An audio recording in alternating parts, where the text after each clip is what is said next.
बिस्मिल्लाहिर्रहमानिर्रहीम। अस्सलाम वालेकुम डियर स्टूडेंट्स, मैं हूं हैदर फैज़ान और आप देख रहे हैं हमारा YouTube channel smart studies academy. मैं उम्मीद करता हूं आप सब खैरियत आफियत से होंगे। स्टूडेंट्स, आप जानते हैं हमारी discussion national book foundation class second year mathematics पर जारी है और हम आज स्टार्ट करेंगे unit number 8 inverse trigonometric functions and their graphs. Students, ये चैप्टर इंतहाई इंपॉर्टेंट है और यही चैप्टर आप फर्स्ट ईयर में भी पढ़ के आ चुके हैं। तो विदाउट वेस्टिंग टाइम चलते हैं अपने टॉपिक की तरफ। जी स्टूडेंट्स, तो हमारा आज का पहला टॉपिक है trigonometric functions versus principal trigonometric functions. Students, आपको याद होगा कि जब मैं आपको unit number 1 functions and graphs करवा रहा था तो वहाँ पे हमने एक चीज़ डिस्कस की थी कि a function is 1 to 1 if and only if it is 1 1 and onto. एक फंक्शन 1 to 1 तब होता है जब वो फंक्शन 1 1 भी हो और ऑन टू भी हो। ओके, फिर इसके बाद हमने डिस्कस किया था कि इन्वर्स ऑफ अ फंक्शन कब एग्जिस्ट कर सकता है। इन्वर्स ऑफ अ फंक्शन तभी एग्जिस्ट कर सकता है जब एक फंक्शन 1 to 1 हो। अगर एक फंक्शन 1 to 1 नहीं है तो इसका मतलब कि उसका इन्वर्स एग्जिस्ट नहीं कर सकता।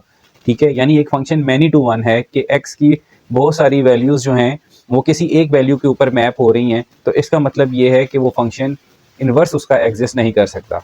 तो इन्वर्स एग्जिस्ट करने के लिए फंक्शन का 1 to 1 होना ज़रूरी है। यही केस अगर हम ट्रिग्नोमेट्रिक रेशियोज़ के बारे में डिस्कस करें तो ट्रिग्नोमेट्रिक रेशियोज़ के अंदर हमारे पास जो ट्रिग्नोमेट्रिक फंक्शंस का ग्राफ है वो किस तरह का बना करता है। मैं आपको सरसरी सा एक आइडिया देता हूँ, देन फिर हम टॉपिक की तरफ चलते हैं। स्टूडेंट्स देखें, साइन का जो ग्राफ है वो दरअसल साइनोसाइडल वेव्स होती हैं। ठीक है, साइन 0 से स्टार्ट होकर दोबारा 0 पे एंड होता है, फिर ये पीरियोडिसिटी चलती रहती है इसकी और इस तरह से वेव्स बनती रहती हैं। इसका मतलब क्या है? इसका मतलब ये है बच्चों कि एक्स की बहुत सी वैल्यूज़ के लिए, लाइक एक्स की इस वैल्यू के लिए, एक्स की इस वैल्यू के लिए, एक्स की इस वैल्यू के लिए, या एक्स की यहाँ पर जो वैल्यू है उसके लिए, यहाँ पर जो वैल्यू है उसके लिए, जो ग्राफ की वैल्यू है वो 1 ही रहती है, यानी कि सेम रहती है। आंसर वाई का सेम रहता है। फॉर एग्जांपल, अगर मैं आपके सामने डिस्कस करूं, अगर मैं साइन 0 निकालता हूं तब भी साइन 0 होता है, साइन 360 निकालता हूं तब भी साइन 0 होता है, सॉरी साइन 180 अगर मैं निकालता हूं तब भी साइन हमारे पास क्या होता है? 0 होता है। इसी तरह साइन अगर 90 अगर निकाला जाए तब भी आंसर 1 होता है, और साइन 90 के बाद 360 ऐड करके आप दोबारा 450 निकालें तब भी आंसर 1 होता है। तो इसका मतलब ये है कि ये मैनी टू वन फंक्शन बन गया। मैनी टू वन का मतलब है कि एक्स की बहुत सारी वैल्यूज़ के लिए आपका जो आंसर है वो एक ही आ रहा है। ठीक है, तो ऐसा फंक्शन जो है वो 1 to 1 नहीं हो सकता क्योंकि ये 1 to 1 अभी नहीं है और ये इसका इन्वर्स एग्जिस्ट नहीं कर सकता। अब इसका इन्वर्स कब एग्जिस्ट कर सकता है? इसका इन्वर्स तभी एग्जिस्ट कर सकता है जब हम इसकी डोमेन को रिस्ट्रिक्ट कर दें। वैसे हमने साइन की डोमेन क्या पढ़ी थी? साइन की डोमेन होती है सेट ऑफ रियल नंबर, लेकिन इसका आंसर -1 और 1 के दरमियान में आता है। लेकिन अगर हम इस ग्राफ को इतना कर दें, या ओन इन शॉर्ट में आपको बताऊं कि हमने ग्राफ्स को फंक्शन या इन्वर्स फंक्शन चेक करने के लिए 2 टेस्ट इस्तेमाल किए थे जिसका नाम था वर्टिकल लाइन टेस्ट और हॉरिजॉन्टल लाइन टेस्ट। एक ग्राफ है बच्चों, फॉर एग्जाम्पल ये एक ग्राफ है आपके पास। ठीक है, अब ये ग्राफ एक फंक्शन का ग्राफ है। अगर इसमें मैं वर्टिकल लाइन ड्रॉ करता हूं तो ये लाइन सिर्फ एक ही पॉइंट पे कट कर रही है, जो कि ये बता रही है कि ये ग्राफ किसका है? फंक्शन का ग्राफ है। इसके बरक्स अगर मैं यहाँ पर एक लाइन लगा दूं इस तरह से, अब ये लाइन देखें तो आपको ये लाइन 2 पॉइंट्स पे कट करती नजर आ रही है। इट मींस कि ये लाइन, अब ये जो वर्टिकल हॉरिजॉन्टल लाइन टेस्ट है यहाँ पे फेल हो गया और ये इस बात की इंडिकेशन है कि ये फंक्शन जो है ये 1 to 1 नहीं है, यानी इसका इन्वर्स एग्जिस्ट नहीं कर सकता। तो फिर हम करते क्या हैं, किसी भी साइनोसाइडल वेव को या किसी भी ट्रिग्नोमेट्रिक फंक्शन को हॉरिजॉन्टल और वर्टिकल दोनों लाइंस के टेस्ट पास करवाने के लिए इस फंक्शन की डोमेन को रिस्ट्रिक्ट कर देते हैं, छोटा कर देते हैं, मुख्तसर कर देते हैं। फॉर एग्जाम्पल, अगर मैं यहाँ पे इसका ग्राफ बनाता हूँ, आपके पास -90 से शुरू करता हूँ और +90 तक लेकर जाता हूँ, तो ये ग्राफ इसका यहाँ से -1 से स्टार्ट होगा 0, और ये देखें ये अब मैंने रिस्ट्रिक्ट कर दिया -90 से +90 के दरमियान। अब ये साइन का जो ग्राफ है ये 2 वैल्यूज़ के दरमियान बाउंड हो गया। अब बच्चों आप यहाँ पे हॉरिजॉन्टल लाइन लगाएं या वर्टिकल लाइन लगाएं, वो एक ही पॉइंट पे कट करेगी। इट मींस कि इस वक्त इसकी डोमेन रिस्ट्रिक्ट हो चुकी है 2 वैल्यूज़ के दरमियान, 90 और -90 के। अब ये दोनों टेस्ट पास कर रहा है, हॉरिजॉन्टल भी और वर्टिकल भी। Now this is a 1 to 1 function और यहाँ पे इसका इन्वर्स एग्जिस्ट कर सकता है। सो उम्मीद है आपको कि ये इन्वर्स की एग्जिस्टेंस का क्राइटेरिया समझ आ गया होगा। मैं एक दफ़ा इन प्रिसाइज आपको शॉर्टली बता देता हूँ कि एक फंक्शन जो है वो इन्वर्स तभी उसका एग्जिस्ट कर सकता है अगर उस फंक्शन की डोमेन को रिस्ट्रिक्ट कर दिया जाए। एक फंक्शन की डोमेन को अगर आप रिस्ट्रिक्ट नहीं करेंगे तो फिर एक बहुत सारी वैल्यूज़ के लिए आपको एक आंसर मिलता रहेगा, मैनी टू वन फंक्शन कहलाएगा वो, और वहाँ पे आपका इन्वर्स एग्जिस्ट नहीं करेगा। इसलिए हम किसी भी ट्रिग्नोमेट्रिक रेशियोज़ के ग्राफ को इन्वर्स शो करने के लिए या उसका इन्वर्स एग्जिस्ट करता है उसको हम डोमेन को रिस्ट्रिक्ट कर देते हैं, और ये रिस्ट्रिक्शन आपके पास प्रिंसिपल फंक्शन कहलाता है। Now -90 to +90 this function is called principal sine function. तो अब हम यहाँ पे इसको डिस्कस करने जा रहे हैं। जी बच्चों, सरसरी सा हमारे पास टॉपिक है यहाँ पे कि ट्रिग्नोमेट्रिक फंक्शंस क्या होते हैं। Trigonometric functions are 6 functions used in trigonometry: sine theta, cosine theta, tangent theta, cotangent theta, secant theta and cosecant theta. इनके शॉर्ट फॉर्म है sine, cos, tan, cot, secant and cosecant. तो ये आपके पास trigonometric functions कहलाते हैं। दूसरी तरफ बच्चों, प्रिंसिपल ट्रिग्नोमेट्रिक फंक्शंस क्या होते हैं? प्रिंसिपल ट्रिग्नोमेट्रिक फंक्शंस आपके पास 3 है बेसिकली, ठीक है। The principal trigonometric functions are the 3 main और primary functions from which the other 3 are derived, जिनकी मदद से बाकी 3 डिराइव किए जाते हैं। जब ट्रिग्नोमेट्रिक फंक्शन की बात की जाएगी, बड़ा की पॉइंट है, आपने कहीं नोट कर लेना है। जब ट्रिग्नोमेट्रिक फंक्शंस की बात की जाएगी तो आपने 6 बताने हैं: sine, cos, tan, secant, cosecant and cot. लेकिन जब प्रिंसिपल का वर्ड साथ आ जाए, प्रिंसिपल ट्रिग्नोमेट्रिक फंक्शन, तो फिर बच्चों आपने 3 फंक्शंस बताने हैं कि 3 are the principal functions: sine, cos and tan, and remaining 3 are derived from these functions. So next है बच्चों, rest reciprocal of the main principal trigonometric function. हमने यहाँ पे एहतियातन लिख दिया है कि जो बाकी 3 वैल्यूज हैं वो इनका रेसिप्रोकल कहलाती हैं। तो प्रिंसिपल में और ट्रिग्नोमेट्रिक फंक्शन में सिर्फ यही फर्क है कि प्रिंसिपल 3 है और ट्रिग्नोमेट्रिक फंक्शन आपके पास सारे हैं। नेक्स्ट चलते हैं बच्चों। जिस नेक्स्ट हेडिंग है हमारे पास inverse trigonometric functions versus inverse principal trigonometric functions. ये सारी डिटेल मैं आपको लेक्चर के स्टार्ट में ही डिस्कस करके आ चुका हूँ कि इनवर्स ऑफ अ फंक्शन और प्रिंसिपल इनवर्स फंक्शन से क्या मुराद है। इनवर्स ऑफ अ फंक्शन तब एग्जिस्ट करता है जब ओरिजिनल फंक्शन 1 to 1 हो, और ट्रिग्नोमेट्री फंक्शंस के क्राइटेरिया में inverse principal trigonometric functions exist करते हैं जिनकी डोमेन को रिस्ट्रिक्ट या छोटा कर दिया जाता है, यानी ग्राफ की पीरियोडिसिटी को ख़त्म कर दिया जाता है। सो हम यहाँ पे इसकी थ्योरी पढ़ लेते हैं बच्चों, आप इसका स्क्रीनशॉट ले लें। ये सारा मैंने टाइप किया है ताकि आपको देखने में आसानी हो। These 2 terms are related but not exactly same. ये जो इनवर्स ट्रिग्नोमेट्रिक फंक्शंस हैं और इनवर्स प्रिंसिपल ट्रिग्नोमेट्रिक फंक्शंस हैं, ये 2 अलग टर्म्स हैं, लेकिन ये रिलेटेड है आपस में, लेकिन सेम नहीं है। The core difference between these 2 terms is the domain and range function. इन दोनों फंक्शंस की या इन दोनों टर्म्स के दरमियान, खाली इनवर्स ट्रिग्नोमेट्रिक के और इनवर्स प्रिंसिपल ट्रिग्नोमेट्रिक में जो कोर डिफरेंस है, जो मेन डिफरेंस है, वो इनकी डोमेन और रेंज का है। Inverse trigonometric functions are the functions that are undo the trigonometric functions. Okay, inverse trigonometric functions क्या होते हैं? ये दरअसल इनवर्स ट्रिग्नोमेट्रिक फंक्शंस हमारे पास रिवर्स प्रोसेस होता है ट्रिग्नोमेट्रिक फंक्शन का। अनडू का मतलब है रिवर्स प्रोसेस, ठीक है। जैसा कि y is equal to sine x, so x is equal to sine inverse of y, यानी उसका रिवर्स प्रोसेस है, अनडू प्रोसेस उसको बोलते हैं मैथ के अंदर। कि inverse trigonometric functions are the functions that are undo. Undo की जगह मैं रिवर्स भी लिख सकता हूँ, ठीक है, reverse process of the trigonometric function. For example, if sine theta is equal to x, अभी मैंने y में आपको एग्जांपल दी थी, then theta is equal to sine inverse of y। जैसे हम अलजेब्रिक फंक्शंस में नहीं कहते कि आपके पास एक चीज़ प्लस है दूसरी तरफ जाके माइनस हो जाएगी, या एक चीज़ मल्टीप्लाई हो रही है दूसरी चीज़ जाके दूसरी जानिब डिवाइड हो जाएगी। सो यहाँ पे यही हिसाब है कि एक ट्रिग्नोमेट्रिक फंक्शन जब इक्वल के लेफ्ट या राइट शिफ्ट होगा तो अपने इनवर्स में चेंज हो जाएगा। सो यहाँ sine theta is equal to x है, तो x is equal to sine inverse of, so theta is equal to sine inverse of x हो जाएगा। और ये इनवर्स की अलामत है, इसको आपने पावर -1 नहीं पढ़ना। अच्छा, but here is a problem that trigonometric functions are not 1 to 1। Trigonometric functions 1 to 1 नहीं होते। 1 to 1 का मतलब ये होता है बच्चों कि आपके पास हर एक वैल्यू के लिए एक यूनिक वैल्यू मौजूद हो, हर एक डोमेन के लिए एक यूनिक वैल्यू मौजूद हो। तो स्टूडेंट्स, मैं यहाँ पे आपको इसी एग्जांपल कुछ यूँ दे के बता सकता हूँ कि हमारे पास अगर y is equal to sine x है, तो यहाँ पर x की बहुत सारी वैल्यूज आपको सेम y दे सकती हैं। फॉर एग्जांपल, आप साइन को x को 0 पुट करें तो y आपका क्या होगा? 0। अब खाली 0 ही ऐसी वैल्यू नहीं है जिस पे y 0 आ रहा है, x की बहुत सारी ऐसी वैल्यूज हैं जिन पे y 0 होगा।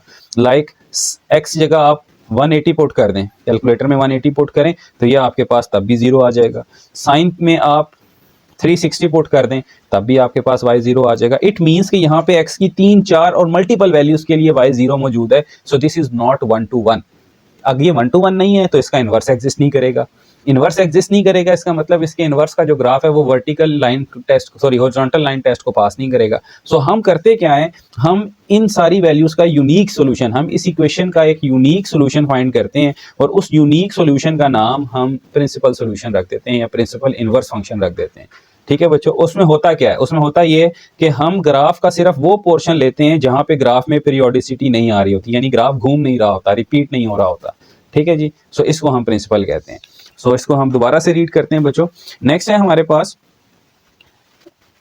अब यहाँ एग्जांपल देखें, मैंने 0 के लिए दी थी, यहाँ पे 30 के लिए मैंने लिखी हुई है कि साइन 30 हो, साइन 150 हो, साइन 390 हो, सब के लिए आंसर क्या है? 1/2 है। Now it is assurity that this is not 1 to 1 because 1 to 1 की पहली कंडीशन ही 1 1 होना चाहिए और ऑन टू होना चाहिए। अच्छा नेक्स्ट है बच्चों, this means the inverse of sine function is not a function as it does not satisfies the horizontal line test. मैंने आपको स्टार्ट ऑफ द लेक्चर में बता दिया था कि अगर आप हॉरिजॉन्टल लाइन टेस्ट को पास कराते हैं तो वो एक से ज़्यादा पॉइंट्स पे कट करता है ग्राफ को, इट मीन्स कि वो फंक्शन नहीं होता। अच्छा नेक्स्ट है बच्चों, to make the inverse proper function. अब किसी भी साइन या ट्रिग्नोमेट्रिक फंक्शन को के इनवर्स को फंक्शन प्रूव करने के लिए हम क्या करते हैं, वो चूज द रिस्ट्रिक्टेड इंटरवल। हम एक रिस्ट्रिक्टेड सा इंटरवल चूज करते हैं। This is called the principal value range, जिसका नाम क्या होता है, प्रिंसिपल वैल्यू रेंज होता है। This gives the principal trigonometric functions, these return only a specific angle. यहां पे एंगल लिख देते हैं। अच्छा नेक्स्ट बच्चों, इस थ्योरी के साथ आपका ऐसा कंसर्न इस तरह से नहीं है कि ये पेपर में नहीं आती, लेकिन क्वेश्चन सॉल्व करने के लिए ये समझना इंतहाई जरूरी है। Now we are going to discuss the principal value functions and their principal inverse one by one. अब हम प्रिंसिपल फंक्शन को समझेंगे और प्रिंसिपल इनवर्स फंक्शन को समझेंगे। तो सबसे पहला ग्राफ है बच्चों हमारे पास प्रिंसिपल साइन फंक्शन। अब आपको याद होगा कि हमने यूनिट 1 में sine x, cos x, ten x, या क्लास फर्स्ट ईयर की 9th यूनिट के अंदर हमने ट्रिग्नोमेट्रिक फंक्शंस के ग्राफ्स बनाए हुए थे, तो वो हमारे पास इस तरह से वेव्स बना करती थी।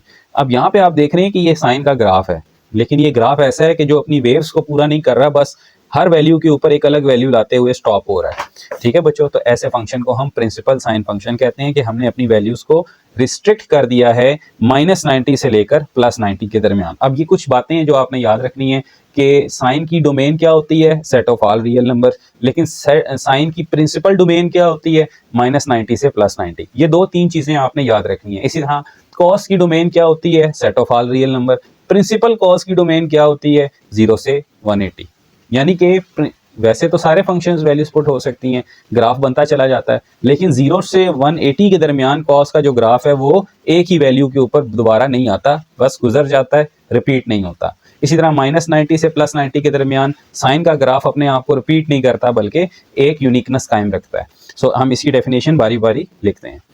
जी तो बच्चों, आपने भी अपने पास इन चीज़ों को इसी तरह से कैटेगराइज करना है। आपकी बुक में ये सब चीज़ें मौजूद हैं, लेकिन इस तरह से पार्टिशनाइज नहीं हुई भी कि आपको हर चीज़ जो है वो सिंप्लीफाइड वे में बताई जाए कि सबसे पहले हमारा टारगेट ये है कि हम प्रिंसिपल साइन फंक्शन पढ़ रहे हैं। इट मीन्स कि हमारे पास जो डोमेन होगी अब वो रियल नंबर नहीं होगी, बल्कि 2 वैल्यूज़ होंगी जिनके दरमियान हमारी डोमेन होगी।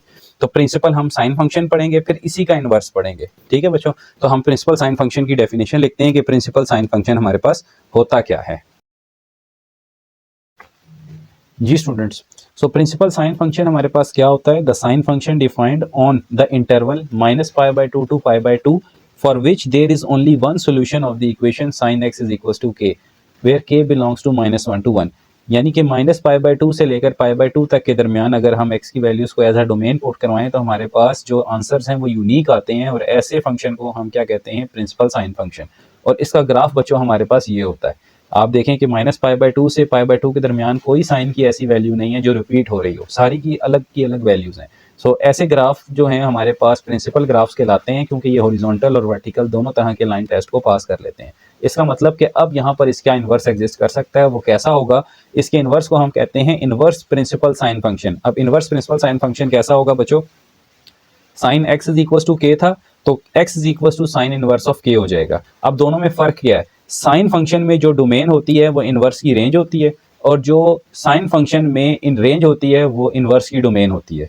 यानी कि जहाँ पे k की वैल्यू -1 से 1 थी, वहाँ पे अब ये डोमेन बन जाएगी। डोमेन में कौन आ रहा है हमारे पास, k आ रहा है, तो k की वैल्यू जो है वो -1 से 1 हो जाएगी। यानी कि k रेंज था साइन के लिए, डोमेन है इनवर्स के लिए। इसी तरह x की वैल्यूज यहाँ पर क्या थी, -π/2 से π/2 के दरमियान, जो कि यहाँ पे डोमेन का किरदार अदा कर रही थी, लेकिन इनवर्स के लिए ये रेंज हो जाएंगी, और रेंज का आंसर हमारे पास -π/2 से π/2 के दरमियान आएगा। सो कोई इसमें डिफरेंस नहीं है, आपको ये बात अच्छे से पता है।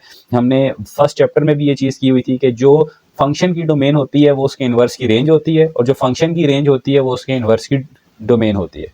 ठीक है, तो ये रिवर्स प्रोसेस चलता रहता है। अब हम चलते हैं कोसाइन फंक्शन पे। इससे पहले आप देख लें कि इनवर्स प्रिंसिपल साइन फंक्शन का ग्राफ आपके पास कुछ ऐसा होता है कि आप -1 से लेकर 1 के दरमियान वैल्यूज पुट करते हैं, तो आपके पास आंसर जो है वो -π/2 से π/2 के दरमियान आता है इनवर्स फंक्शन की इस इक्वेशन के लिए, ये जो मैं सर्कल कर रहा हूँ। और अब ये फंक्शन जो है ये भी आपके पास हॉरिजॉन्टल और वर्टिकल दोनों तरह के लाइन टेस्ट को पास कर सकता है, इसलिए हम इसको इन्वर्स प्रिंसिपल साइन फंक्शन कहते हैं। इसी तरह से बच्चों हम 6 के 6 फंक्शंस की डेफिनेशन को लिखेंगे। नेक्स्ट है हमारे पास प्रिंसिपल कॉस फंक्शन। जी स्टूडेंट्स, तो प्रिंसिपल कोसाइन फंक्शन के लिए हमारे पास डेफिनेशन क्या है? The cosine function is defined on x is equal to 0 to pi. Sine के लिए क्या था? -π/2 से π/2, यानी कि साइन का ग्राफ इन दो वैल्यूज के दरमियान अपने आप को फ्लक्चुएट नहीं करता, रिपीट नहीं करता। सिमिलरली कॉस का जो ग्राफ है बच्चों, वो 0 से लेकर 180 डिग्री के दरमियान खुद को रिपीट नहीं करता, इसके बाद रेपिटेशन स्टार्ट हो जाती है। सो यहाँ पे the cosine function defined on x is equal to 0 to pi for which there is only one solution of the equation y is equals to cos x where y belongs to -1 to 1। ठीक है, इन दो values के दरमियान cos का graph unique solution देता है, इसलिए हम ऐसे फंक्शन को प्रिंसिपल cos फंक्शन कहते हैं। और इसी प्रिंसिपल cos फंक्शन का इन्वर्स कैसे एग्जिस्ट करता है कि cos को आप यहाँ ले आए तो x is equal to cos inverse y हो जाएगा। अब y जो है यहाँ पर कॉस फंक्शन में रेंज था, लेकिन यहाँ पे अब वो डोमेन का किरदार अदा करेगा और उसकी वैल्यूज होंगी -1 से 1 के दरमियान। और x आपके पास क्या होगा बच्चों? रेंज का किरदार अदा करेगा 0 से लेकर पाई के दरमियान। तो देखें आपके पास जो x की वैल्यू डोमेन थी अब वो यहाँ पर रेंज बन चुकी है, और जो y की वैल्यू रेंज थी वो इनवर्स के लिए डोमेन बन चुकी है। ठीक है, यानी आप y की वैल्यू पुट करेंगे -1 के दरमियान तो आपको x की सूरत में, एंगल के सूरत में आंसर मिल जाएगा। नेक्स्ट है हमारे पास प्रिंसिपल tan फंक्शन। जी स्टूडेंट्स, हमारे पास प्रिंसिपल tan फंक्शन क्या होता है? हमें ये पता है कि tan का जो फंक्शन है वो 90 और उसके ऑड मल्टीपल्स के ऊपर अनडिफाइन होता है, लाइक 90 टू 70, इसी तरह जितने ऑड मल्टीपल्स हैं उन सब के ऊपर ये अनडिफाइन होता है। तो हमने यहाँ पर जो प्रिंसिपल tan फंक्शन लेना है बच्चों, वो हमारे पास कैसा बिहेवियर रखता होगा? वो यूनिक सोल्यूशन जरूर देगा, लेकिन ओपन इंटरवल -90 से 90 के दरमियान। इससे पहले वाली जो दो वैल्यूज थी वो क्लोज इंटरवल के ऊपर थी, साइन और कॉस की, लेकिन इसके लिए हमारे पास जो डोमेन इंटरवल है वो ओपन हो गया है, लाइक -π/2 और π/2 खुद शामिल नहीं है, लेकिन इनके दरमियान की वैल्यूज शामिल हैं, और इन पे हमें जो भी रियल नंबर मिलेगा वो यूनिक होगा, वो रिपीट नहीं हो सकता।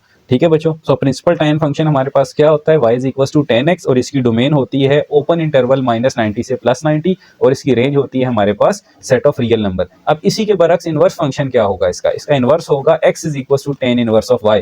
अब जो y यहाँ पर डोमेन रेंज थी वो यहाँ पे डोमेन बन चुकी है, और y की वैल्यू क्या है? Set of real number. यहाँ पे आप -∞ टू इन्फिनिटी, वैल्यूज चेंज नहीं होंगी, क्राइटेरिया चेंज हो जाएगा कि जो फंक्शन के लिए डोमेन थी वो इनवर्स के लिए रेंज का किरदार अदा करेगी, और जो फंक्शन के लिए रेंज थी वो इनवर्स के लिए डोमेन का किरदार अदा करेगी। उनकी वैल्यूज रिप्लेस नहीं होंगी। हरगिज ऐसा नहीं है कि आप यहाँ पर x की जगह यहाँ पे आपने -1 to 1 लिख दें, ऐसा नहीं है। x की अपनी वैल्यू -π/2 से π/2 ही रहेगी। लाइक मैं आपको इसकी एग्जांपल देता हूँ कि अगर हमारे पास tan ऑफ फंक्शन हो y is equal to x is equal to tan inverse of y, और y की वैल्यू अब यहाँ पे हम रखते हैं 1, तो बच्चों इससे मुराद ये है कि कौन सा ऐसा एंगल है जिसपे आंसर 1 है, तो वो एंगल है π/4। ठीक है, तो x का जो आंसर है वो डोमेन में भी और रेंज में भी, दोनों की इनवर्स में भी और फंक्शन के अंदर भी एंगल की फॉर्म में ही रहेगा, और y का जो आंसर है वो रियल नंबर की फॉर्म में ही रहेगा। तो बस आपने याद रखना है कि y जो है वो डोमेन बन चुका है, लेकिन आंसर वैल्यूज उसकी रियल नंबर ही पुट होंगी, और x जो है यहाँ पे आंसर का किरदार अदा करेगा, और वो है -π/2 से π/2 के दरमियान। ये बच्चों आपके पास ग्राफ्स हैं, ये tan का ग्राफ है, ये -90 से 90 के दरमियान एक मदार शेप बनाता है। यहाँ पे आप देखें तो ये हॉरिजॉन्टल और वर्टिकल दोनों तरह की लाइन को पास कर रहा है। ये 90 की लाइंस हैं, एसिम्पटोट्स हैं, जिस पे ये अनडिफाइन हो गया है। सिमिलरली बच्चों इस ग्राफ की जो फ्लिपिंग है इनवर्स फंक्शन की, वो ये है कि ये दो लाइंस ऐसी हैं जिस पे ये अनडिफाइन हो रहा है, लेकिन इनके दरमियान में इसके ऊपर जो वैल्यूज हैं वो रिपीट नहीं हो रही, और यहाँ पे जो आंसर है वो यूनिक है, इसलिए हम इसको इनवर्स प्रिंसिपल साइन फंक्शन कहेंगे। नेक्स्ट बच्चों हमारे पास 3 रह गए हैं, प्रिंसिपल कोसिकेंट, प्रिंसिपल सीकेंट और प्रिंसिपल कॉर्ड। चलते हैं प्रिंसिपल कोसिकेंट की तरफ।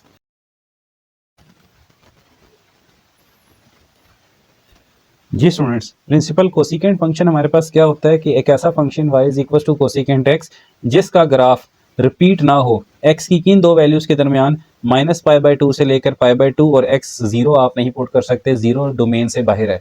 यानी कि आप इसकी डोमेन को यूं लिख सकते हैं -π/2 से लेकर 0 ओपन इंटरवल यूनियन 0 से π/2, यानी कि आपने 0 शामिल नहीं करना। रीज़न ये है कि कोसिकेंट जो है वो साइन का इन्वर्स होता है, 1/sin होता है, और साइन 0 के ऊपर 0 होता है, और 1/0 करने से आंसर आपके पास अनडिफाइन हो जाता है, इसलिए आप कोसिकेंट के एंगल में 0 पुट नहीं करवा सकते।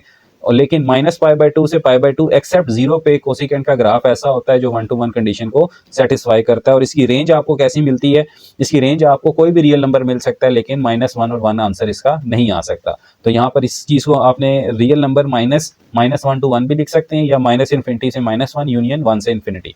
रेंज इसकी वही है कोसिकेंट फंक्शन वाली, बस डोमेन प्रिंसिपल हो चुकी है। पहले इसकी डोमेन होती थी set of all real number except 0, ठीक है, लेकिन यहाँ पे अब ये -π/2 से π/2 के दरमियान रहेगी। सो अब चलते हैं बच्चों इनवर्स प्रिंसिपल कोसिकेंट फंक्शन की तरफ। जी स्टूडेंट्स, तो इनवर्स सीकेंट फंक्शन कैसा होगा? इनवर्स सीकेंट फंक्शन होगा, हम कोसिकेंट फंक्शन कैसा होगा, कोसिकेंट को हम राइट की तरफ ले जाएंगे, ये बन जाएगा कोसिकेंट इनवर्स ऑफ y। अब y यहाँ डोमेन है और y की वैल्यूज क्या थी, -∞ से -1 यूनियन 1 से इन्फिनिटी।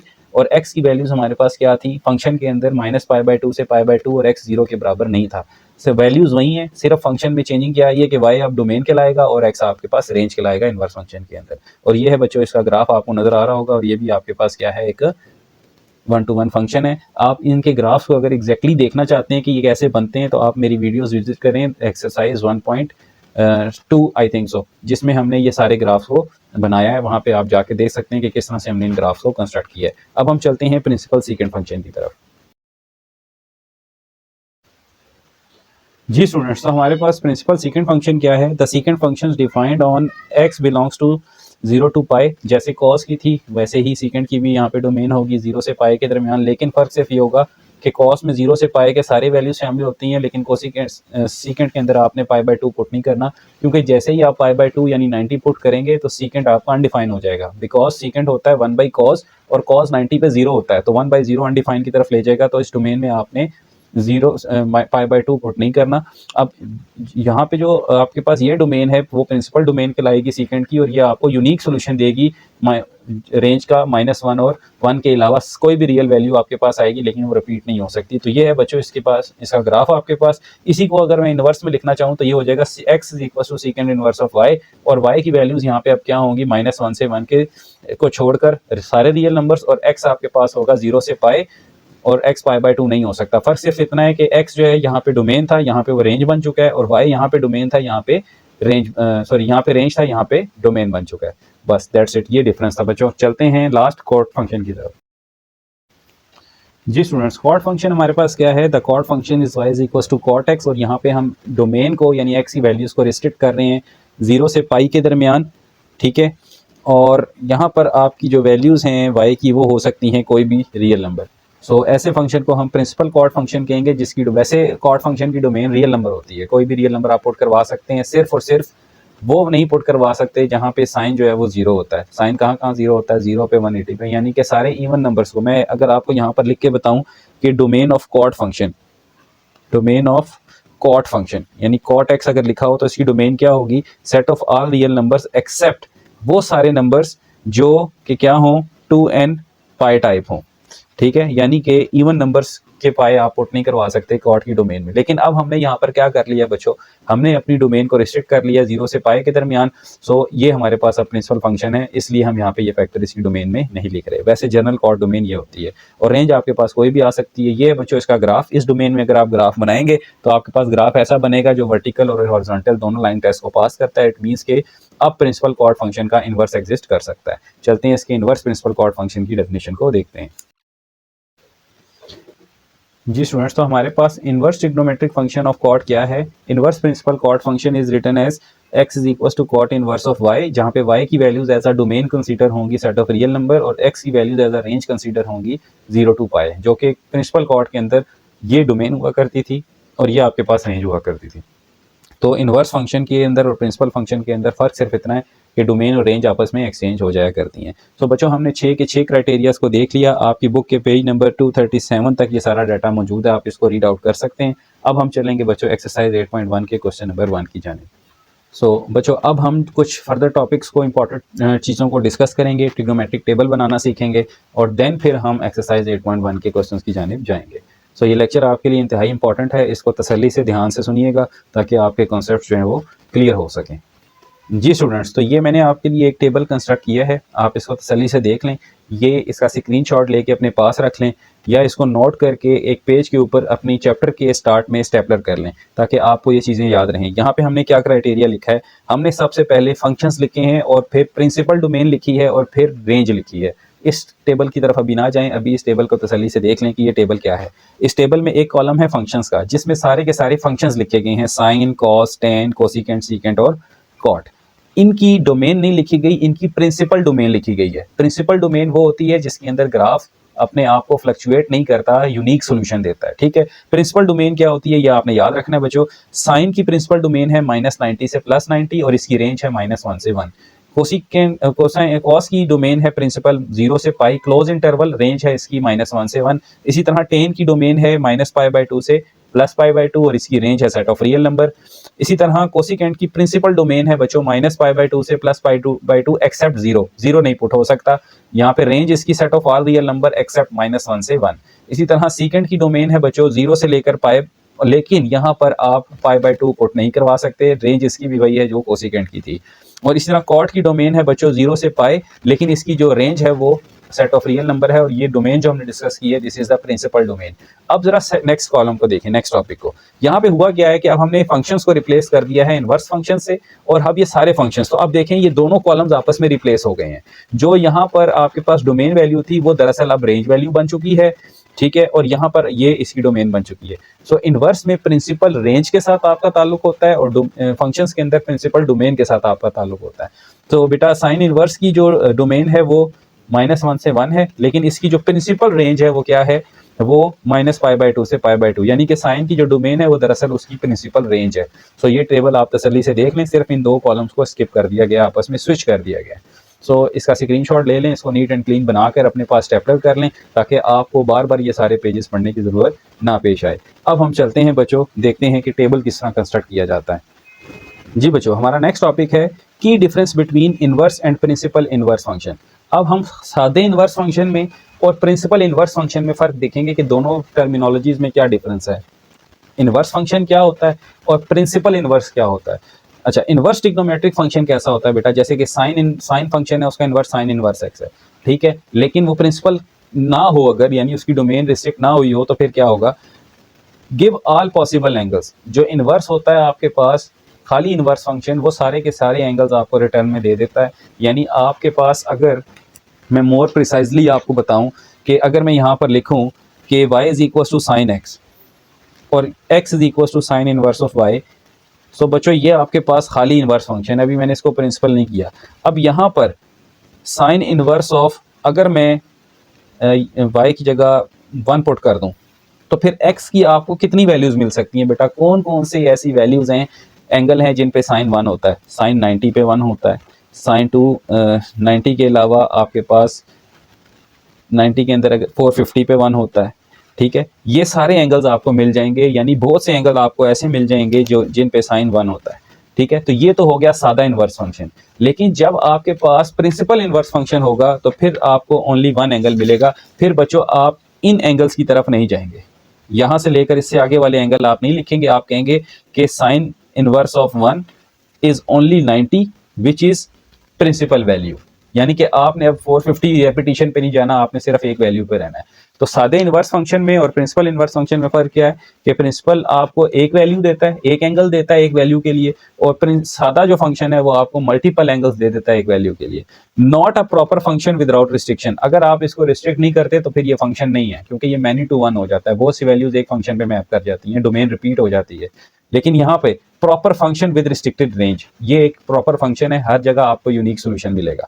इनफाइनाइट सोल्यूशन, एक से ज्यादा सोल्यूशन आ सकते हैं, यानी अभी मैंने आपको एग्जांपल दी कि साइन की एक वैल्यू 1 के लिए मल्टीपल एंगल्स अगर आए तो वो खाली इनवर्स फंक्शन कहलाएगा, और साइन की एक वैल्यू के लिए अगर सिर्फ एक एंगल आए तो वो आपके पास प्रिंसिपल फंक्शन कहलाएगा। सो सिंगल प्रिंसिपल वैल्यू यहाँ पे आपको मिलती है, जबकि सादे इनवर्स में इनफाइनाइट सोल्यूशंस होते हैं। सो this is a key difference between inverse and principal inverse. अब बच्चों जो मेन चीज आपको सिखानी मकसूद है वो यहाँ पे ये टेबल सिखाना आपको मैं ज़रूरी समझता हूँ, क्योंकि बहुत सारे क्वेश्चंस में कहा गया है कि विदाउट यूजिंग द कैलकुलेटर आप वैल्यूज फाइंड करें। तो ये पहले भी मैं करवा चुका हूँ, लेकिन आप देख लें कि 0 से लेकर 90 तक हमारे पास एक्यूट एंगल होते हैं और इनके लिए हमारे पास ये वैल्यूज क्या आंसर देती हैं। इसको कंस्ट्रक्ट करने का तरीका ये होता है बच्चों कि आपने काउंटिंग लिखनी होती है। मैं साइन ये 0 1 2 3 4 ये काउंटिंग लिखता हूँ बच्चों, और यहाँ से रिवर्स काउंटिंग लिखते हैं 0 1 2 3 4। देन बच्चों हर वैल्यू का मैं रूट ले लेता हूँ, इसका भी रूट ले लें, इसका भी रूट ले लें, इसका भी रूट, इसका भी रूट, यहाँ पे भी रूट आ जाएगा। हर जगह आपने क्या ले लेना है, स्क्वायर रूट ले लेना है। ओके, स्क्वायर रूट लेने के बाद बच्चों इसका आंसर लिखें, ये 0 आता है, इसका आंसर 1 आता है, इसका आंसर √2 ही है, इसका आंसर √3 ही है, इसका आंसर 2 है। इसी तरह ये आंसर रिवर्स प्रोसेस में लिख दें, ये आंसर 2 देता है, ये √3 देता है, ये √2 देता है, ये आंसर 1 देता है और ये आंसर 0 देता है। जब आपने 0 से 4 तक और 4 से 0 काउंटिंग लिखने के बाद रूट्स लेके आंसर निकाल लिए, अब आप हर वैल्यू को 2 से डिवाइड कर दें।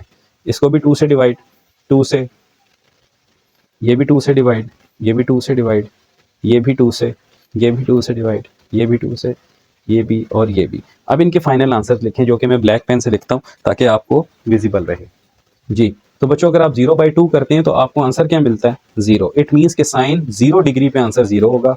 ये 1/2 ही रहेगा, साइन 30 इज 1/2, साइन 45 ये बच्चों बन जाएगा, रूट नीचे शिफ्ट होके ये आ जाएगा 1/√2 या √2/2 भी आप लिख सकते हैं। आप कैलकुलेटर से डायरेक्ट अगर आंसर निकालें तो आपको √2/2 ही देगा। देखें मैं यहाँ पे आपके सामने निकालता हूँ, साइन 45 देखें √2/2, ठीक है। तो यही फॉर्म आप रहने दें। इसी तरह ये √3/2 है, ये आंसर क्या बनता है बच्चों, ये 1 आता है। तो अगर आप साइन 90 आंसर निकाल दें तो 1। इन सारे आंसर्स को रिवर्स प्रोसेस में लिख दें।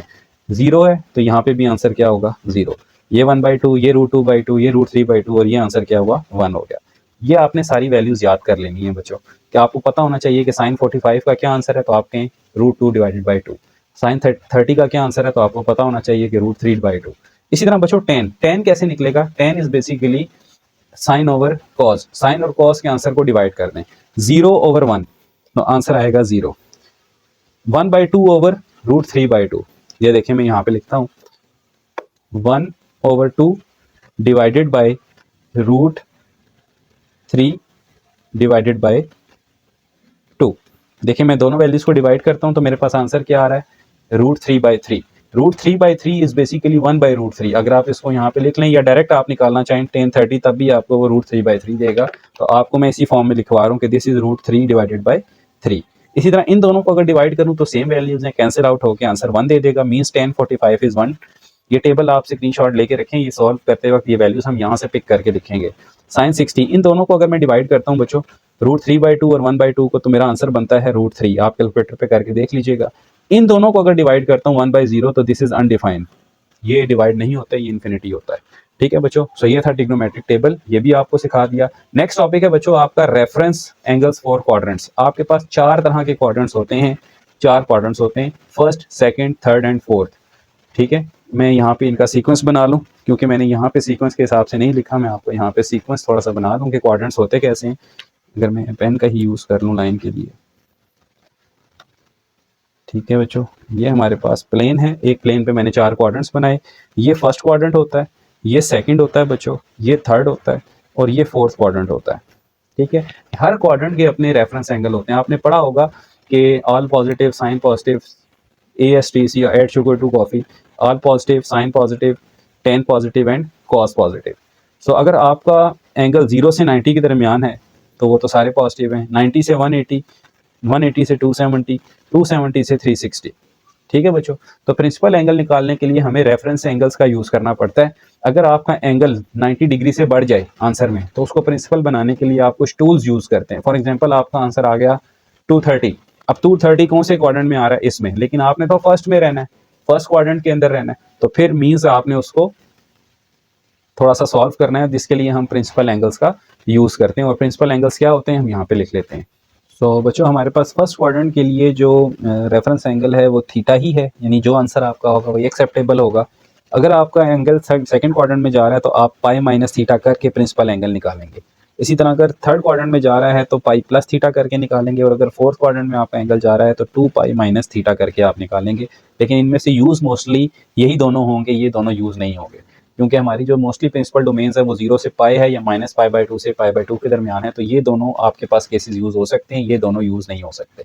सो बच्चों अब हम चलते हैं अपने क्वेश्चन नंबर 1 की जानिब और तसल्ली से क्वेश्चन 1 को देखते हैं कि किस तरह से सॉल्व करना है इसको। इससे पहले आपने अगर ये सारा लेक्चर देख लिया है तो एक बार इसको पॉज करके तसल्ली से आप रिवाइंड कर लें, की पॉइंट्स को लिख लें साथ साथ कि कितनी थ्योरी हमने पढ़ी। ऑलमोस्ट 40 to 45 मिनट्स की हमने हमारी थ्योरी बन चुकी है, जिसमें हमने डिटेल में सारी चीज़ों को डिस्कस किया है। अब हमारे लिए क्वेश्चन सॉल्व करना आसान होगा। चलें चलते हैं क्वेश्चन 1 की तरफ।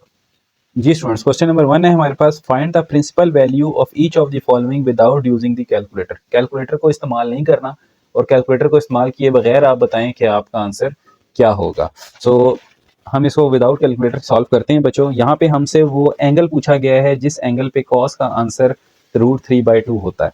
हमारे पास याद रखिएगा कि प्रिंसिपल डोमेन क्या होती है, 0 से पाई। हमारे पास जो आंसर होती है, सॉरी डोमेन होती है कॉस की, वो होती है 0 से पाई।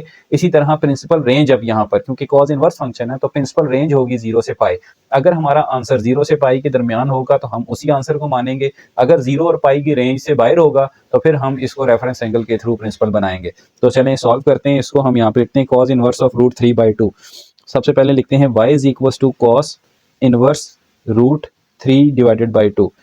तो बच्चों आपको याद होगा कि हमारे पास 30 डिग्री एक ऐसा एंगल था जिस पे कॉस का आंसर √3/2 आ रहा था। अगर मैं आपको पेज थोड़ा सा फोल्ड करके दिखाऊं तो आप वहां से तसल्ली से देख सकते हैं कि कॉस के किस एंगल के ऊपर आंसर √3/2 था। जी बच्चों, तो कॉस के किस एंगल के ऊपर आंसर √3/2 है, तो कॉस 30 के ऊपर आंसर √3/2 है। सो अब यहाँ पे हमें ये एंगल मिल गया कि कॉस 30 के ऊपर आंसर क्या होता है, √3/2। तो हमारा आंसर होगा 30 डिग्री या π/6। तो चलें उसको सॉल्व कर लेते हैं। जी तो स्टूडेंट्स, इसको सॉल्व करने के लिए आप पहले लिखेंगे y is equal to cos inverse of √3/2। यही क्वेश्चन आपका क्या बन जाएगा, अगर मैं कॉस को यहाँ ले आऊँ तो ये आ जाएगा cos y is equal to √3/2, क्योंकि कॉस इनवर्स जब इधर आएगा तो कॉस में चेंज हो जाएगा। अब कॉस का कौन सा एंगल है जिसमें आंसर √3/2 होता है, तो आप लिखेंगे कॉस π/6 पे आपका आंसर क्या होता है, √3/2।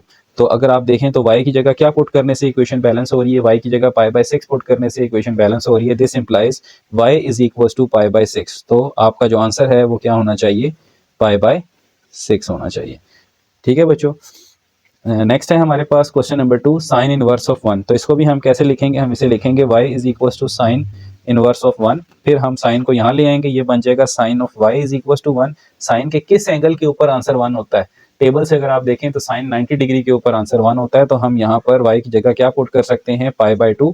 सो यहाँ से हमें बच्चों y की वैल्यू मिल गई, y इज इक्वल टू π/2। ये हमारा फाइनल आंसर हुआ। ठीक हो गया बच्चों।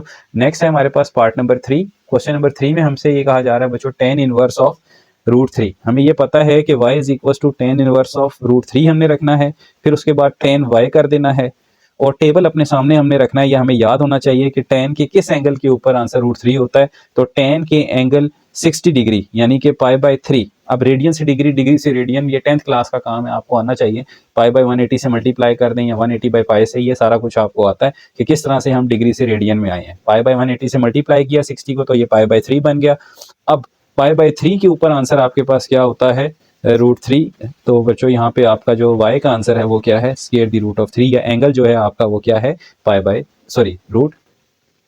है। सॉरी, यहाँ पे मुझे इसको √3 लिख दिया मैंने, यहाँ पे π/3 आना चाहिए। इसको हम ठीक कर लेते हैं अभी। So your angle should be π/3। ठीक है बच्चों। नेक्स्ट है हमारे पास cot inverse of √3/2। Cot inverse of √3/3।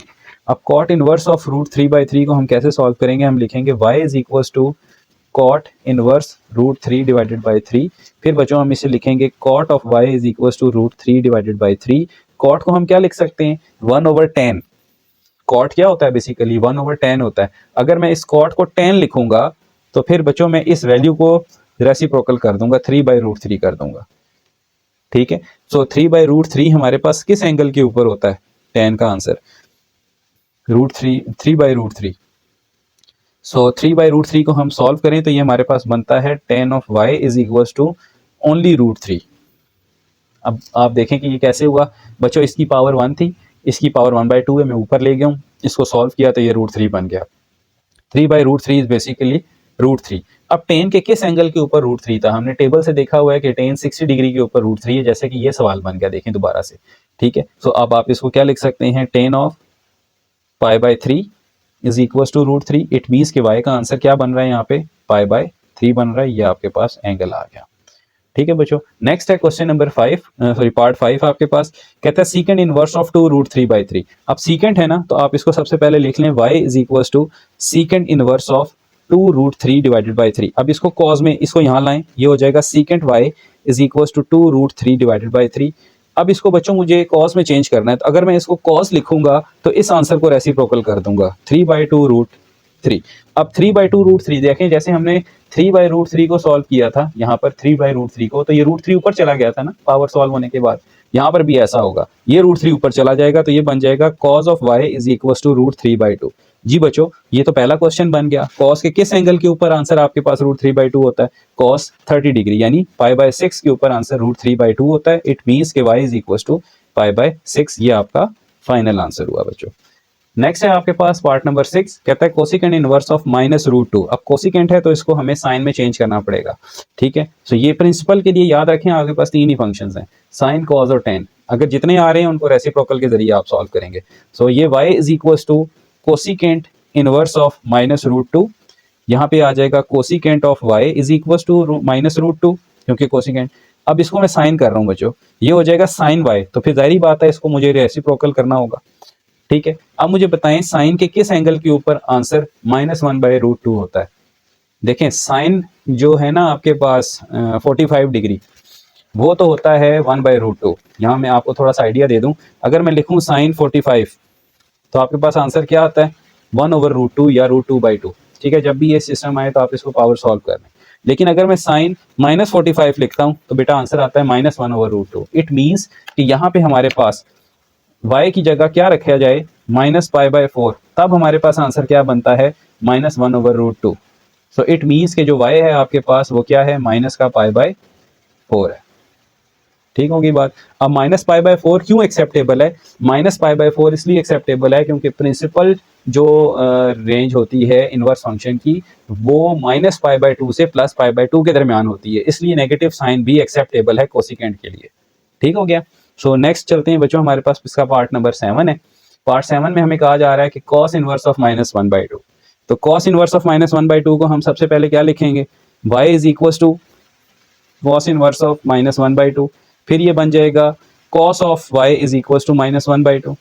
अच्छा, अब cos ऑफ 1/2 माइनस का, बच्चों ये तो हमारे पास आ रहा है कौन से क्वाड्रेंट में, नेगेटिव है ना, cos का आंसर तो नेगेटिव हो गया। सेकंड क्वाड्रेंट में आ रहा है, सेकंड क्वाड्रेंट में तो cos नेगेटिव होता है। अब सेकंड क्वाड्रेंट के लिए हमने रेफरेंस एंगल क्या पढ़े थे, हम यहाँ लिखते हैं, यहाँ मैं आपको थोड़ी सी डायग्राम बनाकर अगर दिखाऊं कि cos का आंसर तो नेगेटिव में अगर आ रहा है, तो ये तो आपके पास यहाँ पे बनेगा कहीं सेकंड क्वाड्रेंट में। सेकंड क्वाड्रेंट में जो एंगल होता है वो होता है 2π-θ, सॉरी π-θ।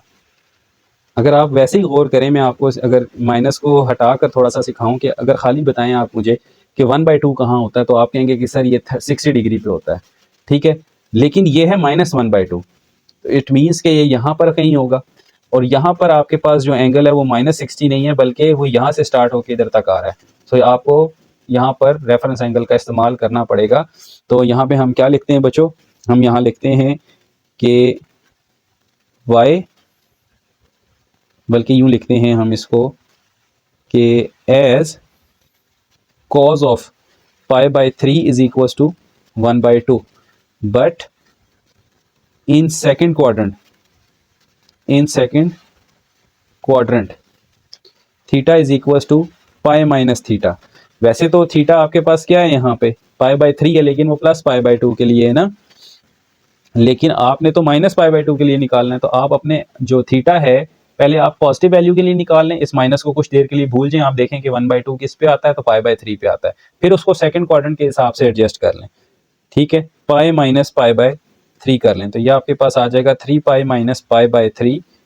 सो बेटा दिस इज 2π/3। इट मीन्स कि जो थीटा है या y का आंसर है वो क्या है, 2π/3 है, बिकॉज ऑफ नेगेटिविटी।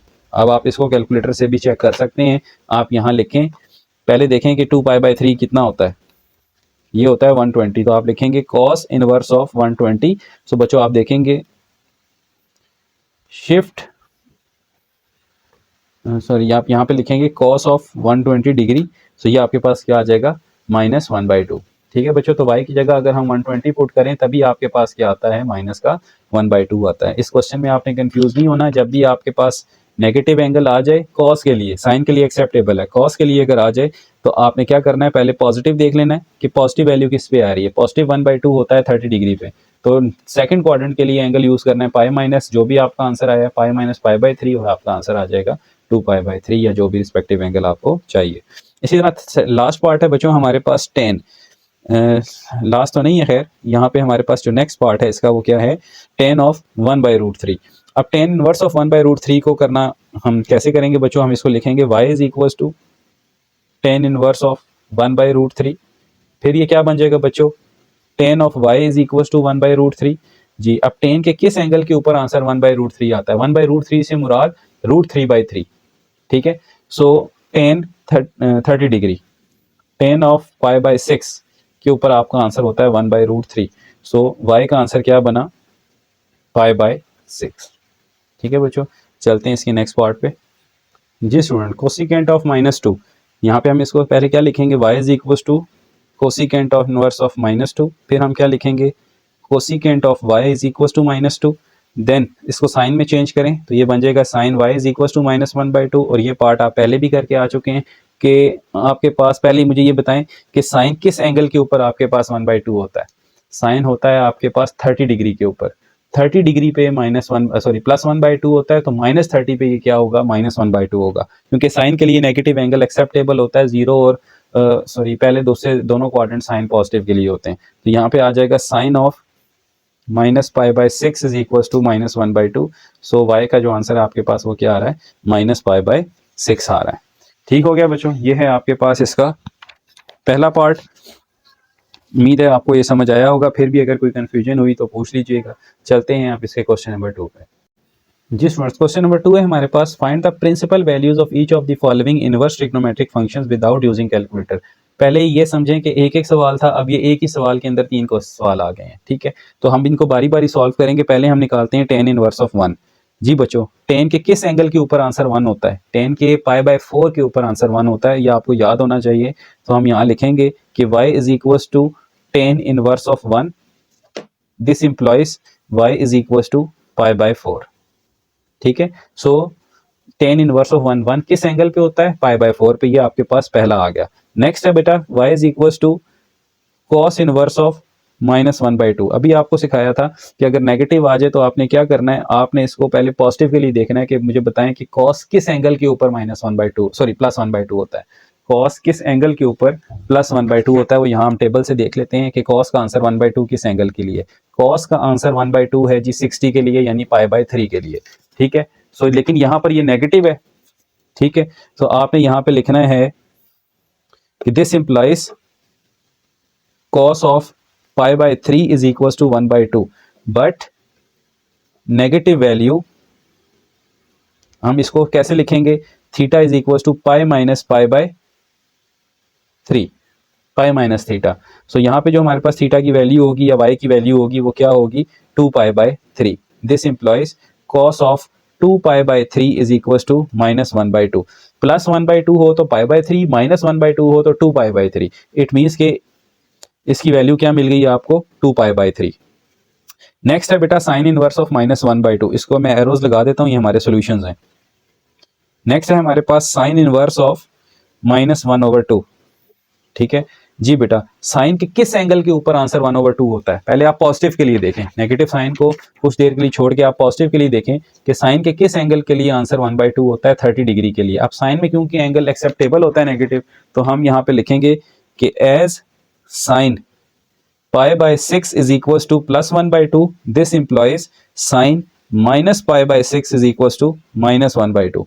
सो बच्चों नेक्स्ट एंगल भी आपको क्या मिल गया, माइनस का π/6। ठीक है, तो इनको मैं जरा शेड कर लेता हूं कि कौन कौन से हमारे एंगल्स हैं जो हमें ज़रूरत पेश आ सकती है इन आंसर्स के लिए।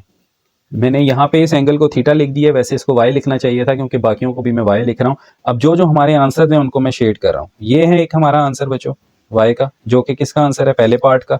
सेकंड के लिए हमारे पास आंसर क्या है 2π/3। इसको शेड कर लें। नेक्स्ट के लिए हमारे पास क्या आया है, माइनस का π/6। अच्छा, अब इन तीनों आंसर्स को हमने क्या करना है, ऐड करना है। ये सारे क्या हो रहे हैं, ऐड हो रहे हैं। सो इनको ऐड कर दें। नाउ एडिंग, ठीक है जी, नाउ एडिंग, ये क्या बन जाएगा, मैं क्वेश्चन दोबारा लिखता हूं। tan inverse of 1 plus cos inverse of -1/2 plus sin inverse of -1/2, ये बन जाएगा बच्चों π/4। ये बनेगा आपके पास 2π/3 और ये बनेगा माइनस का π/6।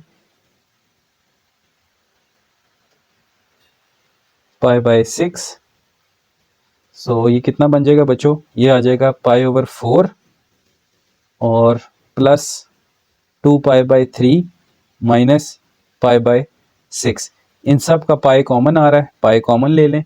सो ये आपके पास क्या आ जाएगा बच्चों, ये मैं यहाँ लिखता हूँ, पाई कॉमन ले लेता हूँ। ये आ जाएगा 1/4 प्लस 2/3 माइनस 1/6। सो इसको अगर हम वैसे चाहें तो एलसीएम से सॉल्व कर सकते हैं, लेकिन आपने कैलकुलेटर का सहारा लेना है। 1/4 प्लस 2/3 माइनस 1/6। सो ये आ जाएगा बच्चों 3/4 pi. So your final answer will be 3π/4। जी स्टूडेंट्स, पार्ट नंबर 2 है हमारे पास cos इनवर्स ऑफ 1/2। तो सबसे पहले हम क्या करेंगे, हमें ये पता होना चाहिए कि cos के किस एंगल के ऊपर आंसर 1/2 होता है। तो हमें ये पता है कि y इज इक्वल टू, अगर cos इनवर्स ऑफ 1/2 हो तो cos इनवर्स ऑफ, यहाँ पे sorry, cos of y is equal to 1/2 हो जाएगा, और cos ऑफ π/3 के ऊपर जो आंसर है वो 1/2 होता है। This implies y is equal to π/3। ठीक हो गया। आपको ये पता है कि π/3 के ऊपर आंसर cos का क्या होता है, 1/2 होता है। ये एक एंगल आ गया। दूसरा है बच्चों sin inverse of 1/2। y is equal to, अगर मैं लिखूं sin इनवर्स ऑफ 1/2, तो यहां से ये क्या बन जाएगा, sin of y is equal to 1/2। अब sin के किस एंगल के ऊपर आंसर 1/2 होता है, तो हमें ये पता है कि sin ऑफ π/6 के ऊपर आंसर 1/2 होता है। This implies y is equal to π/6। ये हमें दूसरा एंगल मिल गया बच्चों। ठीक है, इन दोनों एंगल्स को हमने क्या कर लेना है, शेड कर लेना है, ताकि हमें याद रहे कि ये हमारे पास एंगल्स सॉल्यूशन है। इसको हमने पुट करना है मेन इक्वेशन में और फाइनल आंसर फाइंड करना है। तो ये हमारे पास एंगल आ गए बच्चों। अब हमने क्वेश्चन दोबारा लिखना है। हमने लिखना है now cos inverse of 1/2 plus 2 sin inverse of 1/2 is equal to, इसका आंसर क्या था, π/3, इसका आंसर क्या था, π/6। पुट कर दिया। नाउ सॉल्व कर लेते हैं। 2 से 6 कैंसिल होगा, तो ये आ जाएगा π/3 प्लस π/3, और π/3 प्लस π/3 कितने होते हैं, अगर आप इनको देख लें तो ये आ जाएगा आपके पास 2π/3। ये आपके पास फाइनल आंसर है। ठीक है, यानी कि 1π/3 विल बिकम 2π/3। ये था इसका पार्ट नंबर 2। चलते हैं नेक्स्ट पार्ट पे। जी स्टूडेंट्स, क्वेश्चन पार्ट नंबर 3 है हमारे पास, tan inverse of √3 and second inverse of -2।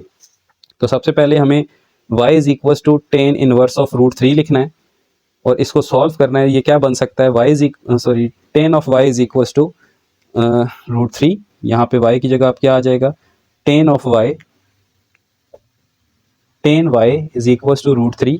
अब बच्चों हमें पता है कि tan के किस एंगल के ऊपर आंसर √3 होता है, तो tan 60 के ऊपर, tan π/3 के ऊपर आंसर जो है वो √3 होता है। तो यहाँ से हमें एक आंसर मिल जाएगा। टेबल आपको याद होना चाहिए कि y का आंसर अब क्या हो गया, π/3 हो गया। एक आंसर तो ये मिल गया। नेक्स्ट है हमारे पास second inverse of -2।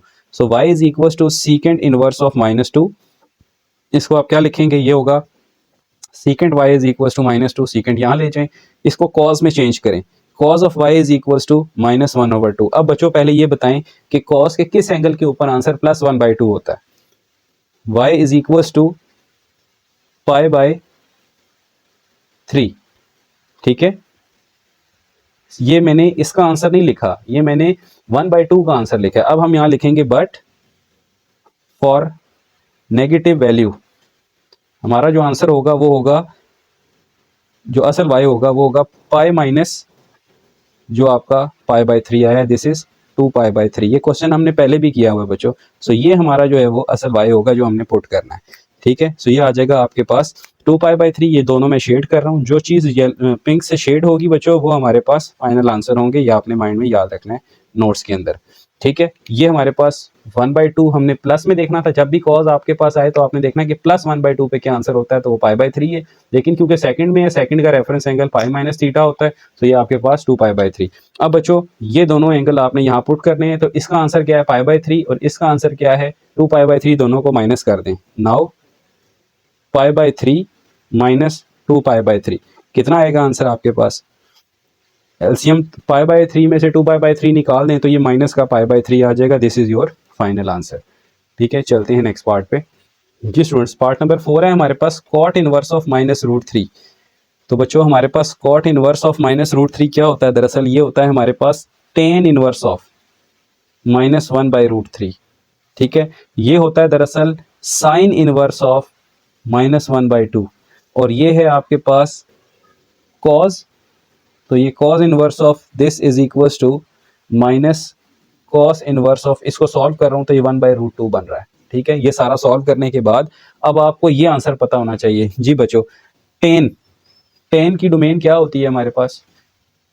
Open interval -π/2 से +π/2 के दरमियान, यानी यहाँ पे भी नेगेटिव आंसर एक्सेप्टेबल है। टेन किस एंगल के ऊपर +1/3 होता है? टेन 30 डिग्री के ऊपर +1/√3 होता है। ठीक है, लेकिन यहाँ पे नेगेटिव है, तो आपने यहाँ पे लिखना है कि जो आपके पास आंसर होगा इसका वो होगा बच्चों -π/6। As tan π/6 is equal to 1/√3, this implies tan of -π/6 is equal to -1/√3। तो पहला y तो मिल गया -π/6। नेक्स्ट है sine inverse of -1/2। As sine inverse of 1/2 किस पे होता है बच्चों? सॉरी, साइन किस एंगल के ऊपर 1/2 होता है? साइन होता है आपके पास 30 डिग्री के ऊपर। ठीक है, साइन 30 डिग्री के ऊपर 1/2 होता है, तो sine π/6 is equal to 1/2। This implies sine of -π/6 is equal to -1/2। दूसरा एंगल भी मिल गया, दोनों -π/6। कॉज में क्या आ रहा है? कॉज किस एंगल के ऊपर? As cos of π/4 is actually 1/√2। सो यहाँ से आपको तीसरा y भी मिल गया कि यहाँ पे क्या आएगा, π/4 आएगा। तो अब बच्चों ये तीनों आंसर आपने क्या करने हैं, इसमें पुट कर देने हैं। नाउ इसकी जगह क्या आएगा जी? -π/6 प्लस इसकी जगह क्या आएगा? -π/6। इसकी जगह पे क्या आएगा? माइनस का π/4। इन सारों को सॉल्व करें। कौन कॉमन आ रहा है? -π मैं कॉमन ले रहा हूँ, 1/6 प्लस 1/6 और प्लस का 1/4। क्योंकि मैंने माइनस तो कॉमन ले लिया ना, तीनों माइनस बाहर चले गए। अब आपने इन सारों को ज़रा सॉल्व कर लेना है। चाहे तो एलसीएम लेके कर सकते हैं, हमारे पास कैलकुलेटर है, हम कैलकुलेटर का सहारा लेंगे।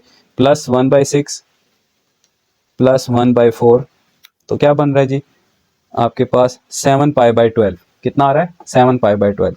लेकिन बाहर कौन है? माइनस का पाई, तो ये बन जाएगा -7π/12 and this will be your final answer.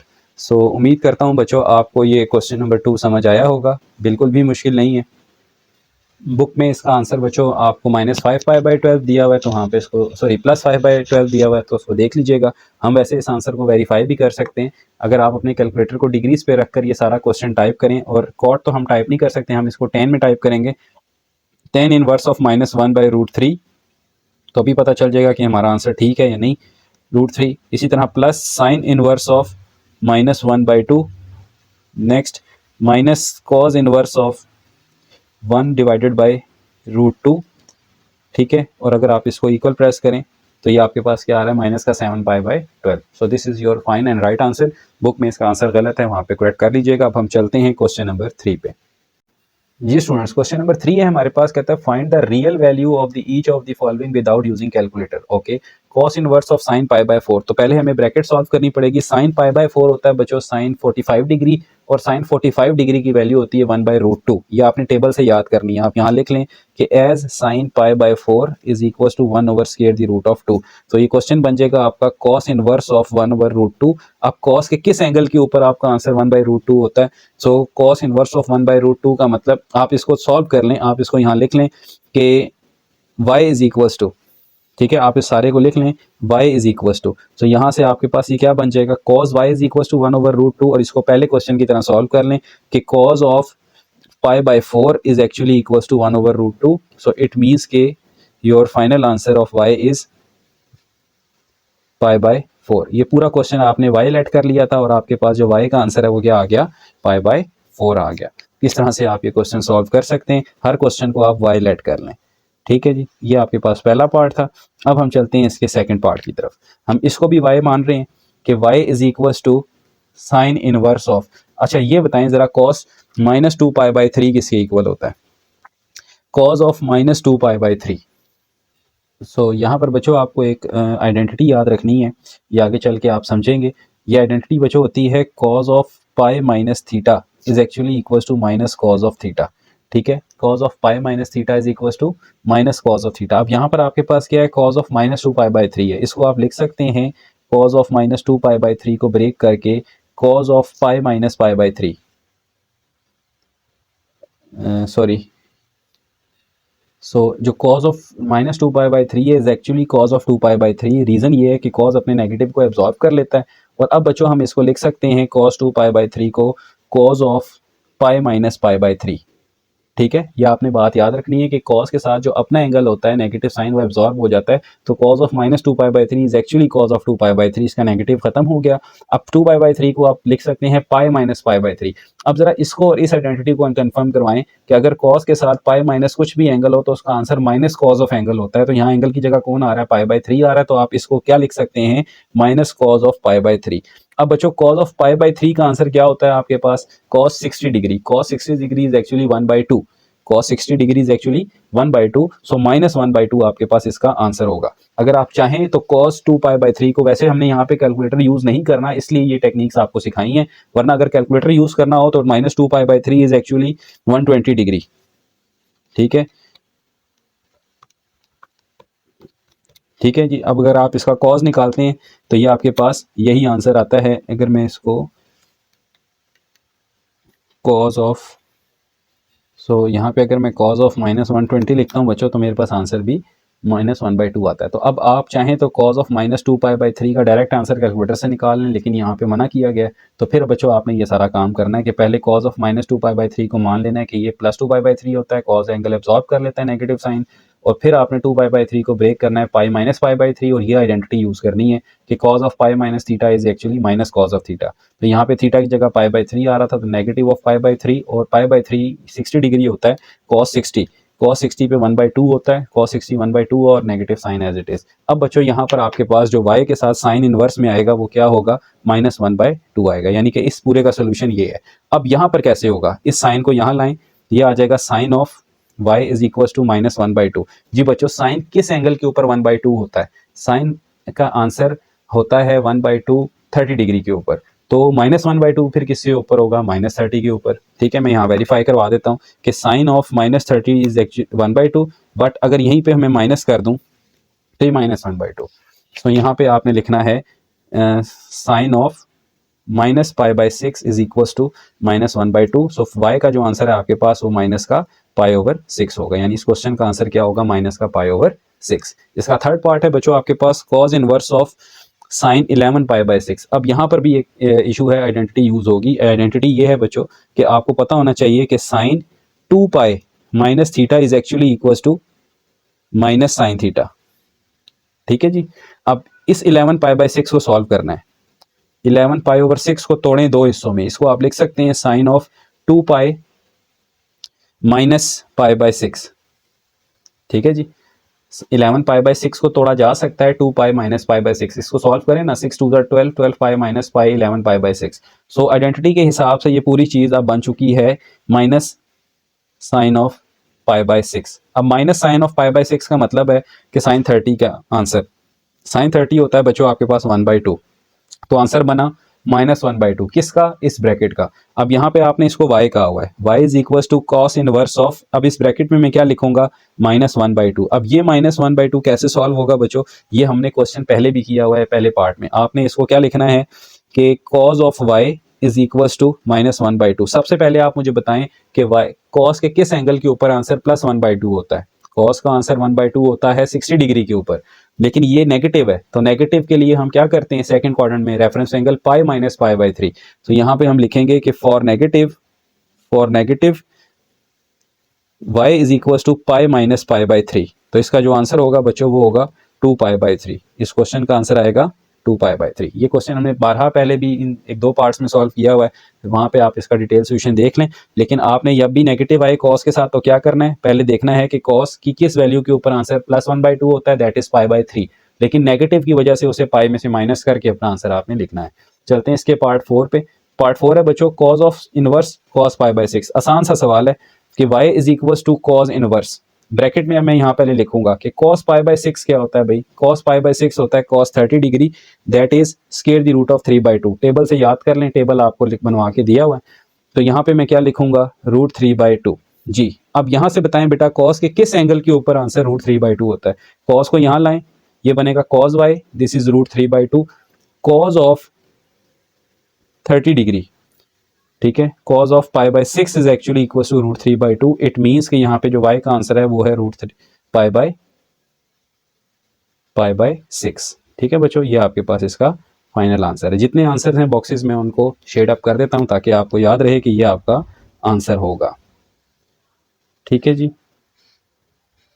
लेकिन इससे पहले आपको सारी थ्योरी को समझना पड़ेगा। यहाँ पे भी बच्चों हमारे एक आंसर का शेड होना रह गया था, दैट इज -7 पाई बाई 12। ठीक है जी। अच्छा, अब चलते हैं बच्चों इसके पार्ट 5 पे। जी बच्चों, ये है हमारे पास साइन ऑफ tan इनवर्स 3/4। मैं इस 3/4 को हम टेक्निकली इस सवाल को सॉल्व करेंगे बच्चों। साइन है और अंदर tan इनवर्स ऑफ 3/4 है। हमें ये पता है कि अगर हम एक राइट एंगल ट्राइंगल बनाएं, अभी फिलहाल मैं इस क्वेश्चन को स्टेरिक बोलकर इसका ये वाला पार्ट निकाल रहा हूँ, theta is equal to tan inverse 3/4। तो ये क्या बनेगा बच्चों, ये तो हो जाएगा tan of theta is equal to 3/4, जो कि होता है परपेंडिकुलर ओवर बेस। हाइपोटेन्यूज कैसे निकलेगा, हाइपोटेन्यूज के लिए हमारे पास फार्मूला होता है hypotenuse square perpendicular square plus base square. तो हाइपोटेन्यूज स्क्वायर क्या होगा, यहाँ पे 3 का स्क्वायर कितना हुआ बच्चों, 3 का स्क्वायर आपके पास हो जाएगा 9 plus 16, so H square is equal to 25 और एच का आंसर क्या हुआ 5 हो गया। यहां से बच्चों आप मुझे साइन थीटा की वैल्यू बताएं। साइन थीटा बनेगा परपेंडिकुलर ओवर हाइपोटेन्यूज यानी कि 3/5। ठीक हो गई बात, ये हो गया। अब क्योंकि हमारे पास बच्चों साइन थीटा है 3/5, तो हम यहां से थीटा क्या निकाल सकते हैं, साइन इनवर्स ऑफ 3/5। एक थीटा हमने लेट किया था tan इनवर्स ऑफ 3/4, वही थीटा हमारे पास किसके इक्वल आ गया, साइन इनवर्स ऑफ 3/5। अगर दोनों वैल्यूज की लेफ्ट साइड इक्वल है तो इनकी राइट भी इक्वल होगी। फिर this employees tan inverse of 3/4 हो या साइन इनवर्स ऑफ 3/5 हो, एक ही बात है। तो अब हम क्वेश्चन के अंदर जहां tan 3/4 है हम वहां लिखेंगे साइन इनवर्स ऑफ 3/5। ठीक है, नाउ साइन ऑफ ब्रैकेट के अंदर tan इनवर्स ऑफ 3/4 की जगह मैं क्या लिखने जा रहा हूं, साइन इनवर्स ऑफ 3/5। सो बच्चों साइन और साइन इनवर्स आपस में कैंसिल आउट हो जाएंगे, दोनों इनवर्सेस हैं, आंसर क्या आ जाएगा 3/5। ये आपका फाइनल आंसर है।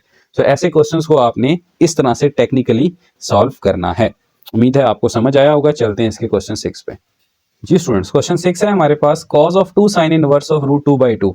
तो सबसे पहले तो ये देखें, ये y है, y is equal to cos 2 sine inverse of √2/2 का मतलब है 1/√2। 1/√2 किस एंगल के ऊपर होता है, मैं अगर आपको टेबल दिखाऊं कि साइन के किस एंगल के ऊपर आंसर √2/2 होता है, तो साइन के एंगल आंसर π/4 यानी कि 45 डिग्री पे ये आंसर है। सो बच्चों आपको पता चल गया कि इस ब्रैकेट का या इस चीज का आंसर क्या है, π/4 है। ठीक है, अच्छा अब y is equal to cos of, ये कितना आ जाएगा π/2, यहाँ रीजन लिख दें because sine inverse of √2/2 is equal to π/4। ठीक हो गई बात। अच्छा अब बच्चों आपने करना क्या है कि यहाँ पे cos π/2 बन गया। cos π/2 का मतलब क्या है, cos 90 की वैल्यू आपको टेबल से याद होनी चाहिए, दैट इज 0। सो ये आपके पास इसका क्या हो गया, फाइनल आंसर हो गया। ये था पार्ट 6। चलते हैं पार्ट 7 पे। जी स्टूडेंट्स, क्वेश्चन नंबर 7 है हमारे पास, लिखा हुआ है sine of 2 sine inverse of 4/5। ये क्वेश्चन थोड़ा सा टेक्निकल है, अब जरा इसको ध्यान से देखिएगा। फर्स्ट ऑफ ऑल हम लेट करेंगे इंटरनल साइन इनवर्स ऑफ 4/5 को थीटा के equal, let theta is equal to sine inverse of 4/5। So बच्चों यहां से साइन थीटा की वैल्यू क्या आ जाएगी, 4 डिवाइडेड बाय 5 हो जाएगी, which is equal to perpendicular over hypotenuse. अब अगर आप एक राइट एंगल ट्राइंगल बनाएं तो आपके पास परपेंडिकुलर 4 है और हाइपोटेन्यूज 5 है। बेस कैसे निकलेगी? बेस के लिए फार्मूला होगा hypotenuse square is equal to perpendicular square plus base square, Pythagoras theorem. यहाँ वैल्यूज पुट करवाएं, एच स्क्वायर की जगह आ जाएगा 25, मैं स्क्वायर ओपन करके लिख रहा हूँ, पी स्क्वायर की जगह आ जाएगा 16 और B square as it is रहेगा। सो यहाँ पे ये माइनस होगा बच्चों, बी स्क्वायर आपके पास आ जाएगा 9 और b की वैल्यू आ जाएगी आपके पास 3, प्लस माइनस 3 आएगी। अब हम ये अज्यूम कर रहे हैं कि हमारा जो एंगल है या हमारे पास जो ट्रिग्नोमेट्रिक रेशियोज हैं वो सारी की सारी फर्स्ट क्वाड्रेंट में, दैट्स वाई हम पॉजिटिव 3 कंसीडर कर रहे हैं। तो यहाँ से बच्चों हमारे पास cos थीटा क्या निकलेगा? cos थीटा होगा आपके पास base by hypotenuse which is equals to 3/5। अच्छा, अब देखें जरा क्वेश्चन क्या बन जाएगा। क्वेश्चन बच्चों आपका इस सब्स्टिट्यूशन के बाद बन जाएगा साइन ऑफ 2 की जगह 2 और साइन इनवर्स 4/5 को बच्चों हमने क्या माना हुआ है? थीटा। तो ये क्वेश्चन बन जाएगा आपका साइन 2 थीटा। अब साइन 2 थीटा की डबल एंगल आइडेंटिटी क्या होती है? 2 sine theta cause of theta. अब यहां से आप वैल्यूज पुट करवाएं, 2 साइन थीटा की जगह साइन थीटा किसके बराबर था? 4/5 और कॉस थीटा किसके बराबर था? 3/5। तो यहां से बच्चों जो आपके पास फाइनल आंसर बना है वो क्या होगा? 24/25। So this is your final answer. So थोड़ा सा टेक्निकल था, ध्यान से देखने से इंशाल्लाह आसानी से हो जाएगा। चलते हैं इसके पार्ट 8 पे। जी स्टूडेंट्स, पार्ट 8 को भी हम सब्स्टिट्यूशन मेथड से ही करेंगे। हम इंटरनल चीज को लेट कर लेते हैं कि let theta is equal to sine inverse of 5/13। So यहाँ से बच्चों साइन थीटा क्या बन जाएगा? अगर हम यहाँ से साइन को यहाँ इधर लेकर आएंगे तो ये बन जाएगा 5/13। सो this is perpendicular over hypotenuse. Base हम निकाल लेते हैं, बेस इज इक्वल टू, मैं अब यहाँ पे फार्मूला लिखता हूँ hypotenuse square minus perpendicular square. इसी फार्मूला से मैंने बेस के लिए फार्मूला बना लिया। Okay, base square is equal to hypotenuse is 13 square is 169, perpendicular square is 25, so base square will be 144, so b will be 12। अगर आप इसका रूट ले लें तो b क्या आ जाएगा? आपके पास 12 आ जाएगा। अच्छा, अब बच्चों हमारे पास cos थीटा की क्या वैल्यू होगी? बल्कि अगर आप यहां से देखें तो ये क्वेश्चन आपका क्या बन चुका है। अब ये क्वेश्चन नाउ लिखकर आपने cos की जगह cos लिखना है और ये जो साइन इनवर्स ऑफ 5/13 है ये इक्वल है थीटा के, तो इसकी जगह सिर्फ क्या आ जाएगा? थीटा। अब cos थीटा का फॉर्मूला यहां से आपके पास क्या होता है? Base over hypotenuse which is equal to 12/13। So it means इस पूरे क्वेश्चन का आंसर जो आपके पास है वो क्या है? 12/13। चलते हैं इसके पार्ट 9 पे। जी स्टूडेंट्स, पार्ट 9 है, इंशाल्लाह इसको भी हम ट्रायंगल मेथड से सॉल्व करेंगे। इसको हम इक्वेशन 1 कह देते हैं या क्वेश्चन को हम नाम दे देते हैं कुछ भी। इक्वेशन तो सारी बात ये नहीं होगी, यहाँ इक्वल का साइन नहीं है। सो थीटा को हम मान लेते हैं that is cos inverse of 3/5। तो यहाँ से बच्चों cos थीटा क्या हो जाएगा? 3/5 which is equal to base over hypotenuse. Okay, यहाँ से परपेंडिकुलर फाइंड करें, H square is equal to B square plus P square. So यहाँ से परपेंडिकुलर का जो फार्मूला होगा that is H square minus B square.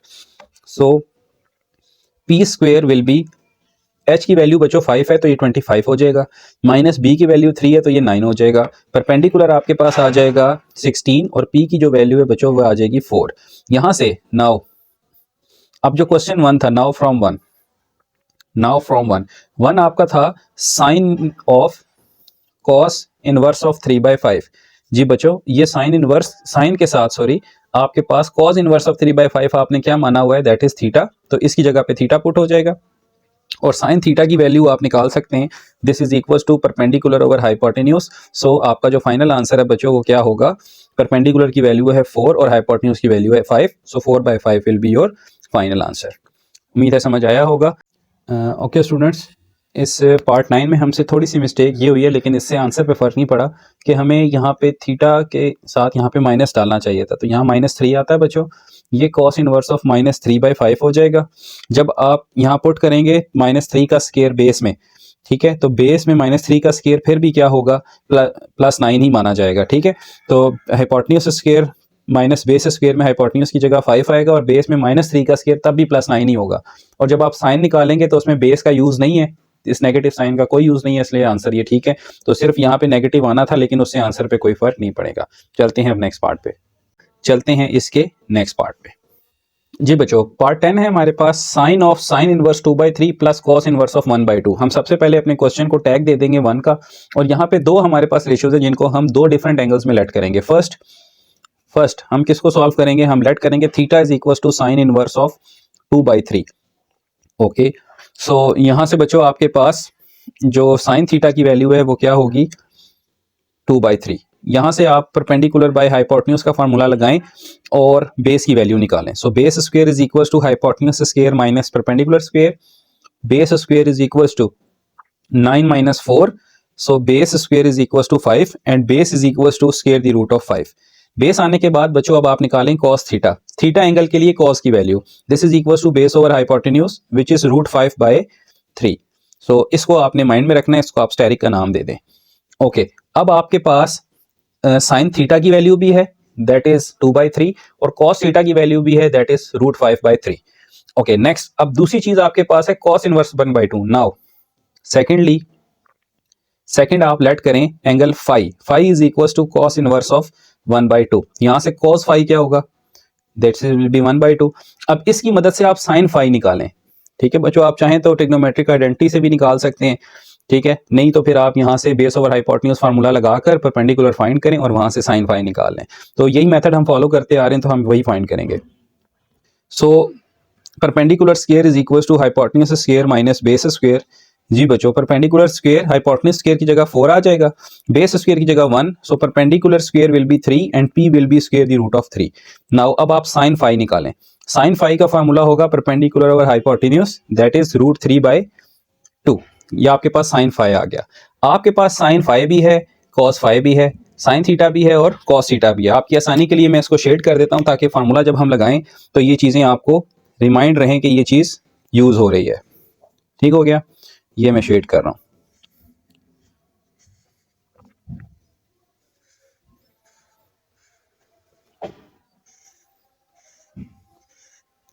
ये वो सारी चीजें बच्चों जो अभी फार्मूला में यूज होनी है।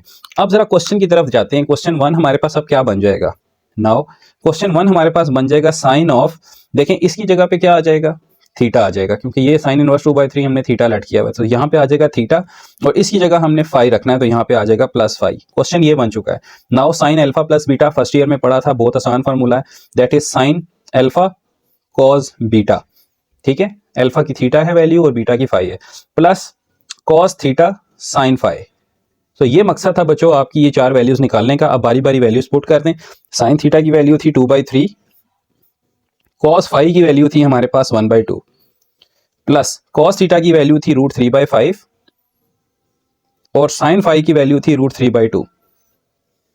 ठीक है बच्चों, सो यहां से अब हम वैल्यूज पुट करके हमने अच्छा यहाँ पे हमसे थोड़ी सी मिस्टेक हुई है बच्चों, ये √5/3 है, हमसे √3/5 लिखा गया है। सो इसको हम 5 कर देते हैं और इसको हम 3 बना देते हैं। ठीक है, और ये 3 का जो ये टाइप है हम इसको यहाँ से माइनस कर देते हैं।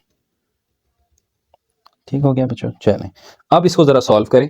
ये क्या बनेगा आपके पास, 2 1 ज़ा 2, ये 2 और 2 कैंसिल होने के बाद 1/3 आ जाएगा, प्लस ये √15 बन जाएगा और यहाँ से ये आपके पास क्या आ जाएगा, 6 आ जाएगा। सो इसका एलसीएम ले लें बच्चों, इसका एलसीएम आपके पास आएगा 6, 3 2 ज़र और 2 + √15। So this will be your final answer. सो 2 + √15/6 आपका फाइनल आंसर है। उम्मीद है आपको ये समझ आया होगा। यहाँ पे मैं लाइनिंग कर देता हूँ ताकि आपके लिए आसानी हो जाए और आप कंफ्यूज ना हो कि ये क्वेश्चन एक जैसे ही चल रहा है। यहाँ पे मैं लाइंस करके इसको सेपरेट कर देता हूँ। ठीक हो गया, चलते हैं बच्चों नेक्स्ट पार्ट पे। जी स्टूडेंट्स, नेक्स्ट पार्ट है हमारे पास cos of sine inverse 3/4 and cos inverse of 5/13। Similar part है, सेम टू सेम। आपने पिछले क्वेश्चन की तरह यहाँ पे 2 एंगल्स लेट करने हैं। फर्स्ट आप लेट करेंगे theta is equal to sine inverse of 3/4 और यहाँ पर आपके पास जो साइन थीटा की वैल्यू है वो क्या आ जाएगी, 3/4। अच्छा, अब मैं आपको ना हाइपोटेन्यूज परपेंडिकुलर मेथड के अलावा एक मेथड सिखाने लगा हूँ कि आप कैसे कॉस थीटा फाइंड कर सकते हैं।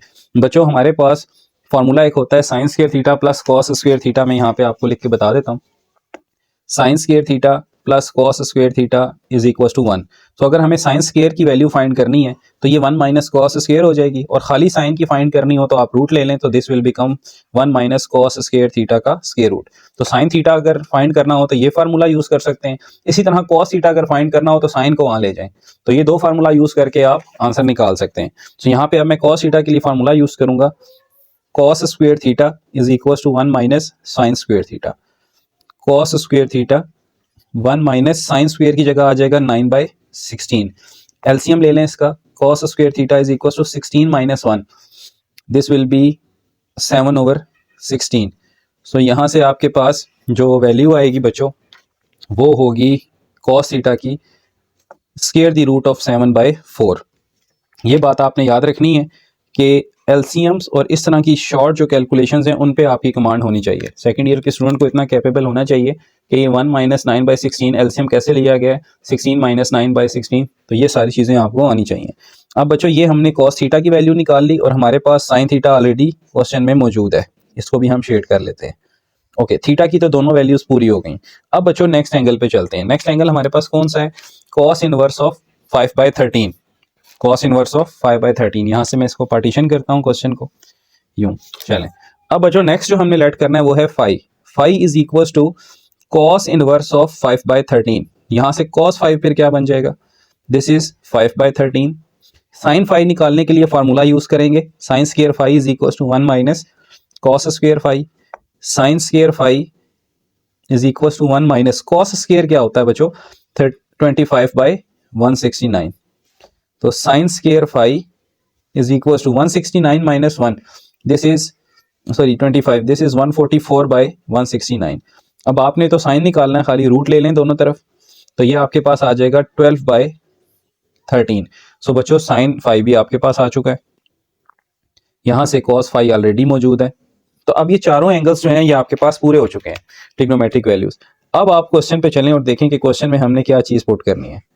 इसको मैं शेड कर रहा हूँ आपकी आसानी के लिए, ताकि ये वैल्यूज हाईलाइटेड रहें और आपको पता चले कि ये वैल्यूज क्वेश्चन में यूज हो रही है। अच्छा, अब बच्चों जरा क्वेश्चन देखें। क्वेश्चन में हमारे पास है cos of these two values. इनको तो हमने क्या लेट किया हुआ है, इनको हमने थीटा और फाई लेट किया हुआ है। सो ये हमारे पास आ जाएगा cos of theta plus phi. ये एंगल आप अपनी चॉइस से ले सकते हैं। Now what is the formula of cos alpha plus beta, so this is equal to cos theta cos phi minus sine theta sine phi. ठीक है, जो cos का फार्मूला उसमें अगर प्लस है तो यहाँ मिड में माइनस आएगा। Now what is cos theta, cos theta is equal to root 7/4। What is cos phi, this is 5/13 minus sine theta is 3/4 and sine 5 is 12/13। So बच्चों ये बन जाएगा आपके पास 5√7 over 52 minus 36/52 taking the LCM. So ये आपके पास क्या आ जाएगा 52 and 5√7 minus 36/52 is your final answer. चलते हैं क्वेश्चन 12 पे। जी स्टूडेंट्स, को पार्ट 12 में हमारे पास सिमिलर क्वेश्चन है। यहाँ पर भी हम इसको पहले 1 कह देंगे और अब इंटीग्रल चीज़ों में हमारे पास पहले सीकेंट लिखा हुआ है तो इसको हम लेट कर लेंगे सीकेंट ऑफ इनवर्स 3। अच्छा, हमें ये पता है बच्चों कि जो सीकेंट है this is equals to inverse of cos. तो अगर मैं इसको 1/cos लिखता हूं तो ये 3 आ जाएगा। अगर मैं cos को रेसिप्रोकल करता हूं cos थीटा तो सामने वाली वैल्यू 1/3 हो जाएगी, क्योंकि रेसिप्रोकल है ना। सेकंड थीटा अगर 3 है तो cos थीटा 1/3 हो जाएगा, या यूं समझ लें cos थीटा यहां चला गया और 3 डिवाइड हो गया। अब cos थीटा मौजूद है, इसकी हेल्प से आपने sin थीटा निकालना है। तो क्या फार्मूला होता है, sin square theta is equal to 1 minus cos square theta sin square theta. चाहे तो वो परपेंडिकुलर बेस मेथड लगा के भी आप कर सकते हैं। cos स्क्वायर आ जाएगा 1/9। इसके बाद बच्चों एलसीएम लें, sine square theta is equal to 9 - 1 8 8/9। जब आप इसका रूट लेंगे तो ये आ जाएगा साइन थीटा। 8 का रूट जब बच्चों आप लेते हैं ना तो ये आपके पास 2√2 बनता है और ये आ जाएगा 3। सो ये आ गई आपके पास साइन थीटा की वैल्यू। ठीक है, इसको मैं शेड कर लेता हूं।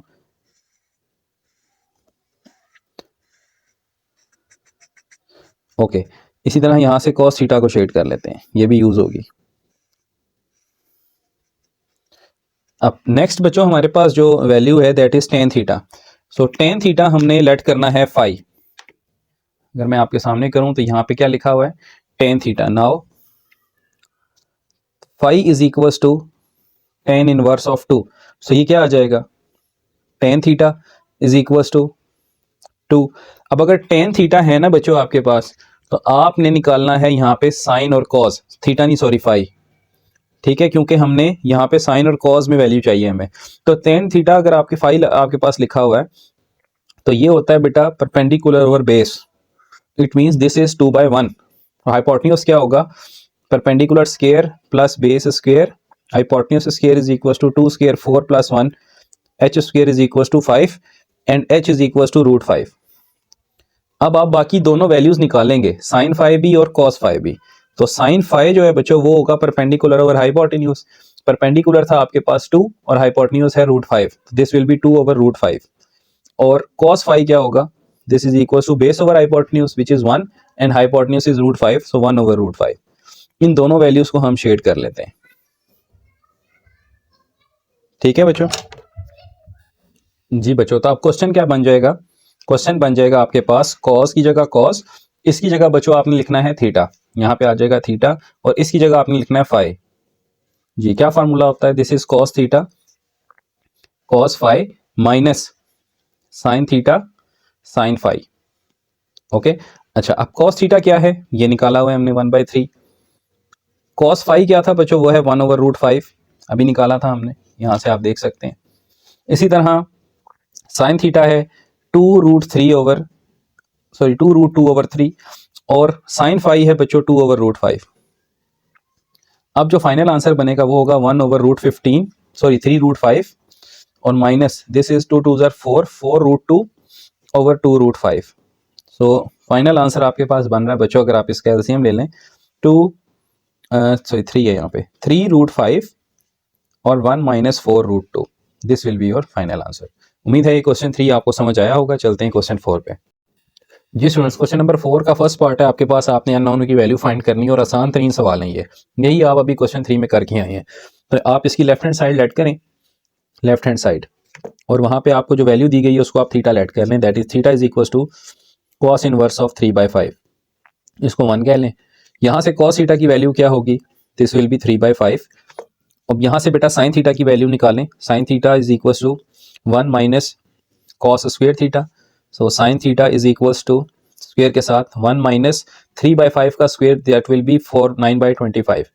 सो साइन स्क्वेयर थीटा क्या आ जाएगा बच्चों, 25 माइनस 1, एलसीएम ले लें, 25 माइनस 9 आपके पास हो जाएगा 16/25। आप साइन थीटा की वैल्यू निकालें जो कि होगी 4/5, लेकिन आपको तो थीटा की वैल्यू चाहिए ना, यहाँ से जरा थीटा की वैल्यू निकालें तो क्या बनेगी, theta is equal to sine inverse of 4/5, इसको 2 कह लें। सो बच्चों अगर आपका थीटा कॉस इनवर्स 3/5 भी है और थीटा ही साइन इनवर्स, तो ये दोनों आपस में इक्वल होंगे। It means cos inverse 3/5 is actually equal to sine inverse of 4/5। तो क्वेश्चन में जो साइन इनवर्स के साथ वैल्यू लिखनी है आपने वो क्या होगी, 4/5 होगी। ठीक है, चलते हैं इसके सेकंड पार्ट पे। जी स्टूडेंट, सेकंड पार्ट है हमारे पास साइन इनवर्स ऑफ 2/3 और कॉस इनवर्स में फाइंड करना है।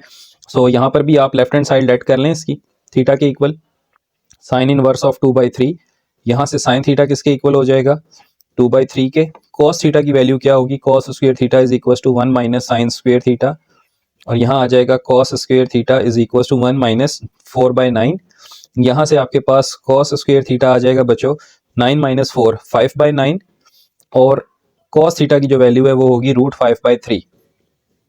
ठीक है, और अब नेक्स्ट जो है बच्चों, सो यहाँ से बच्चों आप थीटा की वैल्यू निकाल लें जो कि होगी कॉस इनवर्स ऑफ रूट 5/3, ये आप 2 कह दें। अब जरा क्वेश्चन को देखें तो साइन इनवर्स ऑफ 2/3 भी थीटा के इक्वल है, और थीटा इक्वल आ गया कॉस इनवर्स ऑफ रूट 5/3, तो जो मिसिंग वैल्यू है दैट इज रूट 5/3। लेकिन यहाँ पर लिखा हुआ है calculate using the calculator valuate the real number decimal places. Okay, हमने 3 डेसिमल प्लेसेस तक रियल नंबर फाइंड करना है। सो बच्चों यहाँ पे हम कैलकुलेटर का सहारा लेते हैं और इसका आंसर निकालते हैं। सो यहाँ पे आप बच्चों इसको लिखें, कैलकुलेटर आपका डिग्री पे होना चाहिए। कॉस इनवर्स ऑफ, ऊपर आएगा रूट 5 और यहाँ आप लिखेंगे 3 ब्रैकेट क्लोज 41.81 डिग्री।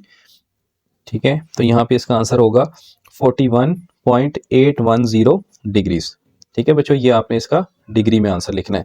इसी तरह इस पार्ट का भी लिख लें, शिफ्ट साइन इनवर्स, यहाँ पे आएगा रूट, सॉरी रूट नहीं है, 4/5, क्लोज कर दें, दिस इज 53.130 डिग्री, 53.130 डिग्रीज। अगर डिग्रीज में भी चाहिए तो डिग्री का बटन दबा दें, तो ये आपको डिग्री मिनट सेकंड में भी आंसर दे देगा।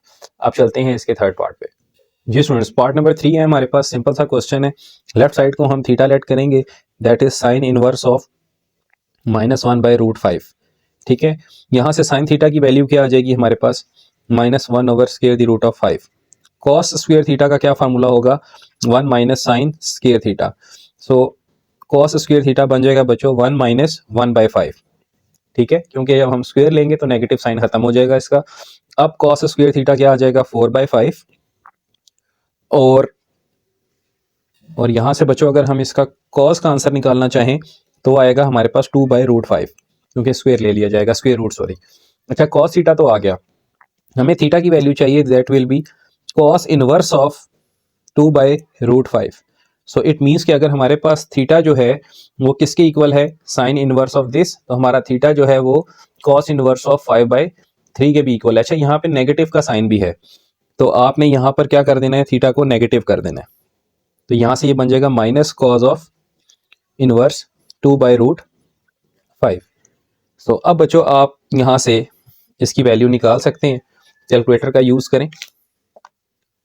बल्कि यहाँ पे आपने स्टार्ट में ये काम करना है बच्चों, आपने माइनस थीटा को लेट करना है कि साइन इनवर्स ऑफ दिस। जब आप इसको यहाँ लाएंगे तो ये आपके पास आ जाएगा sine of minus theta, minus में यहाँ लिख रहा हूँ छोटा सा। और आपको पता है कि साइन ऑफ माइनस थीटा अगर लिखा हो तो वो इक्वल होता है माइनस साइन ऑफ थीटा के, अपने एंगल के आंसर को माइनस को बाहर निकालता है। तो इस स्टेप को आगे यहाँ लेकर चलें, ये आ जाएगा minus sine theta is equal to -1/√5। ठीक है, ये चीज़ ये बन जाएगी। और अब माइनस कैंसिल होने के बाद आपके पास जो साइन थीटा का आंसर है वो हो जाएगा 1/√5। अब आप इसकी हिसाब से थीटा निकालें और फिर थीटा को भी माइनस से मल्टीप्लाई करें। अब एक माइनस थीटा आपके पास इसके इक्वल है और दूसरा माइनस थीटा आपके पास इसके इक्वल है, तो इक्वेशन बैलेंस हो गई। अब यहाँ से आप इसका आंसर निकाल सकते हैं। आप लिखें माइनस, साथ लिखें शिफ्ट के साथ कॉज इनवर्स ब्रैकेट 2/√5 और क्लोज कर दें। तो ये आ जाएगा -26.56। So this will give -26.56 degree. ये था बच्चों आपके पास, ये स्टेप याद रखिएगा। यहाँ पे हमसे थोड़ी सी मिसअंडरस्टैंडिंग हुई थी, हमने थीटा नहीं बल्कि माइनस थीटा को ये पूरी चीज़ लेट करनी है। अब हम चलते हैं इसके पार्ट 4 पे। जी स्टूडेंट्स, नेक्स्ट है tan inverse of 1/4 is equal to cos inverse of answer. So यहाँ पे बच्चों हम इसको थीटा लेट करेंगे, theta is equal to tan inverse of 1/4। यहाँ से आपको tan थीटा क्या मिलेगा, 1/4 which is equal to perpendicular over base. Hypotenuse की वैल्यू निकालें, perpendicular square plus base square, तो ये आपके पास बन जाएगी h square is equal to 1 + 4 square यानी कि 16। So h square is equal to 17 और h की वैल्यू आपके पास आएगी √17। यहाँ से आप मुझे cos थीटा की वैल्यू बताएं जो कि होती है बेस ओवर हाइपोटेन्यूज, और बेस की वैल्यू बच्चों यहाँ से 4 है आपके पास और हाइपोटेन्यूज है आपके पास √17। यहाँ से आप थीटा की वैल्यू निकालें जो कि बनेगी cos इनवर्स ऑफ 4/√17, इसको आप 2 कह दें। अब थीटा आपका इसके भी इक्वल है और थीटा आपका इसके भी इक्वल है, इट मीन्स कि ये दोनों आपके पास सेम है। From 1 and 2 tan inverse of 1/4 is actually equals to cos inverse of 4/√17। और अगर आप इसको डिग्रीज में निकालना चाहते हैं तो यहाँ से आप कैलकुलेटर का यूज़ कर लें। तो ये आ जाएगा cos इनवर्स ऑफ 4/√17, ये आंसर आपके पास आ रहा है 14.03। इसको भी चेक कर लें, क्या tan इनवर्स ऑफ 1/4 भी यही होता है? यस, सो 14.0362 डिग्री। ये आपके पास पार्ट 4 था। चलते हैं इसके पार्ट 5 पे। जी स्टूडेंट्स, पार्ट 5 है हमारे पास। tan theta is -1.2 is equal to minus cos inverse of blank space. अच्छा बच्चों, यहाँ पे हम लेट करेंगे, let minus of theta is equal to tan inverse -1.2। यहाँ से हमें जो रिजल्ट मिलेगा वो होगा tan inverse of tan of minus theta is equal to -1.2। आपको पता है कि tan भी अपने नेगेटिव साइन को बाहर की जानिब निकाल देता है, तो यहाँ आ जाएगा tan of theta is equal to -1.2। यहाँ से बच्चों नेगेटिव और नेगेटिव कैंसिल होकर tan थीटा आपको क्या मिलेगा, 1.2। ओके, बेस यहाँ पे क्या है, 1 है। तो अब यहाँ से हम हाइपोटेन्यूज निकालेंगे। Hypotenuse square is equal to perpendicular square plus base square which gives us hypotenuse square is equal to 1.2 square. चले मैं 1 स्क्वायर पहले लिख रहा हूँ बेस का और 1.2 बाद में लिख देता हूँ। एक ही बात है, कम्यूटेटिव लॉ होल्ड होता है अंडर एडिशन। सो 1 का स्क्वायर 1 और 1.2 का स्क्वायर हमारे पास होता है बच्चों 1.44। 1.2 का स्क्वायर होना चाहिए 1.44, यस 1.44। सो ये आ जाएगा आपके पास 2.44। जब आप h निकालोगे तो ये आएगा आपके पास square the root of 2.44, this is 1.562, ठीक है। और अगर आप इसकी S&D वैल्यू देखते हैं ना, तो ये आती है √61/5। जब आप इसका रूट लेंगे तो ये आ जाएगा आपके पास √61/5, h ये आ गया आपके पास। ओके, सो cos थीटा निकालें यहाँ से बेटा। cos थीटा होगा base over hypotenuse, base is 1 and hypotenuse is this, so 1 over √61/5। So final answer जो होगा वो 5/√61 हो जाएगा आपका, क्योंकि ये थर्ड है, ये फर्स्ट पे चला जाएगा। अब इसको यहाँ से आप थीटा की वैल्यू निकालें। थीटा होगा आपके पास cos इनवर्स ऑफ 5/61, और यहाँ से बच्चों नेगेटिव अप्लाई कर दें, यहाँ से नेगेटिव थीटा, क्योंकि हमें सब्स्टिट्यूशन में नेगेटिव थीटा चाहिए ना, तो नेगेटिव थीटा कर दें। This is equal to negative of cos inverse 5/√61। ये आप डिग्रीज में निकाल लें। आप यहाँ लिखें माइनस शिफ्ट के साथ cos 5 divided by √61 bracket close, और ये आपका आ जाएगा बच्चों -50.19, -50.194 डिग्री। तो इस ब्लैंक स्पेस में आप क्या लिख सकते हैं, 5/√61। ये था आपके पास पार्ट 5। चलते हैं पार्ट 6 पे। जी स्टूडेंट्स, पार्ट 6 में भी आपने यही लेट करना है कि negative theta is equal to cot inverse of -3/4। यहाँ से आपको रिजल्ट मिलेगा cot of minus theta is equal to -3/4। Cot भी अपने नेगेटिव साइन को बाहर निकालता है, ये बन जाएगा -cot theta is equal to -3/4, और यहाँ से आपके पास जो cot थीटा का आंसर होगा वो होगा 3/4। अब यहाँ से बच्चों ये होता है पर बेस ओवर परपेंडिकुलर, tan का रिवर्स प्रोसेस है। सो बेस है आपके पास यहाँ पे 3 और परपेंडिकुलर है 4। हाइपोटेन्यूज क्या होगा, h² is equal to p² plus b² which is equal to 4 का square 16 plus base square 9, h² is equal to 25 and h is equal to 5। अब यहाँ से बच्चों साइन थीटा की वैल्यू बताएं। परपेंडिकुलर ओवर हाइपोटेन्यूज यानी कि 4/5। सो आपके पास जो थीटा है वो बन जाएगा साइन इनवर्स ऑफ 4/5, ठीक है, साइन इनवर्स ऑफ 4/5।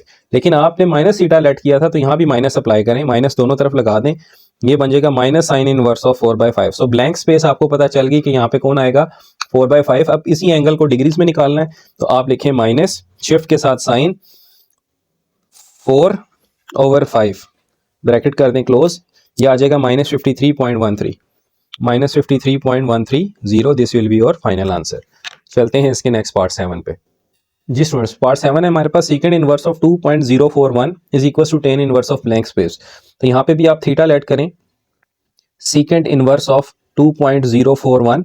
यहाँ से सीकेंड थीटा क्या हो जाएगा आपके पास 2.041। बच्चों अगर कॉज में इसको चेंज करें तो फिर इस वैल्यू को रेसिप्रोकल करना होगा, दैट इज 1/2.041, ठीक है। अगर आप इसको देखें तो ये आपके पास क्या बनता है, इसका अगर आप निकालें, आप इसको कॉज में ना भी चेंज करें, आप इसे सेकंड में ही रख के भी सॉल्व कर सकते हैं। अदरवाइज अगर करना चाहें तो यहाँ से मैं इसकी आपको सिर्फ फ्रैक्शनल फॉर्म बता रहा हूँ, जो कि बनेगी 2041/1000। तो कॉज में ये चीज़ रिवर्स हो के 1000/2041 हो जाएगी, ठीक है। यूँ समझेंगे हमने इसका डेसिमल पहले ख़त्म किया और फिर यहाँ पे रेसिप्रोकल। अब कॉज होता है बेटा बेस ओवर हाइपोटेन्यूज, तो यहाँ से परपेंडिकुलर की वैल्यू निकालते हैं, which is equal to hypotenuse square minus base square. Perpendicular square is equal to hypotenuse square, hypotenuse क्या होगा 2041 स्क्वायर माइनस बेस की जगह पे 1000 स्क्वायर आ जाएगा। तो कैलकुलेटर का सहारा लेते हैं, 2041 स्क्वायर माइनस 1000 स्क्वायर, ये आ जाएगा बच्चों 3165। P square is equal to 3165681। So P आ जाएगा आपके पास स्क्वायर द रूट ऑफ 3165681। अच्छा अब बच्चों यहाँ से मुझे tan बताएं क्या होगा। tan थीटा होगा आपके पास परपेंडिकुलर ओवर बेस, तो परपेंडिकुलर है आपके पास 3165681, बेस थी बच्चों आपके पास 1000। सो यहाँ से अगर मैं थीटा निकालना चाहूँ तो वो क्या होगा, वो होगा tan इनवर्स ऑफ, ठीक है, tan इनवर्स ऑफ ये वाली सारी वैल्यू 3165681/1000। और इसी आंसर को अगर मैं डेसिमल निकालना चाहूँ तो ये तो हमें पता चल गया कि ब्लैंक स्पेस में कौन आएगा, ये आएगा। इसका आप रेसिप्रोकल एंगल ले लें, tan inverse of square the root of 3165681 और यहाँ पे लिख दें 1000, ब्रैकेट कर दें क्लोज। सो ये आ जाएगा बच्चों 60.662, 60.662 degree. This will be your final answer. चलते हैं इसके पार्ट 8 पे। जी स्टूडेंट्स, पार्ट 8 है हमारे पास। यहाँ पे भी हम इसकी लेफ्ट साइड को थीटा लेट करेंगे, that is secant inverse of -√5। ये क्या बन जाएगा आपके पास, secant theta is equals to -√5। ठीक है, सो कॉस थीटा क्या होगा फिर, कॉस थीटा हो जाएगा बेटा -1/√5, रिवर्स हो जाएगा। This is base over hypotenuse, perpendicular हम निकाल लेते हैं। फार्मूला होगा hypotenuse square minus base square, perpendicular square is equals to hypotenuse square की जगह √5 का स्क्वायर तो 5 हो गया, बेस स्क्वायर की जगह -1 का स्क्वायर वो +1 होगा।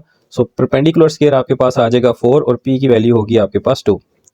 परपेंडिकुलर आने के बाद अब बच्चों हमने कॉट निकालना है। कॉट थीटा हमारे पास होता है बेस ओवर परपेंडिकुलर, क्योंकि ये tan का रिवर्स प्रोसेस होता है। बेस है बच्चों हमारे पास -1, यहाँ से अगर आप देखें तो बेस है हमारे पास -1 और परपेंडिकुलर हमने निकाला है 2, तो यहाँ से थीटा की जो वैल्यू होगी वो क्या होगी, कॉट इनवर्स ऑफ -1/2। तो एक बात पता चल गई कि इस ब्लैंक स्पेस में किसने आना है, -1/2 ने आना है। अब इस एंगल को आपने अगर निकालना है पॉइंट्स में तो ये आ जाएगा शिफ्ट, आप tan लें और उसको 1/, कर दें।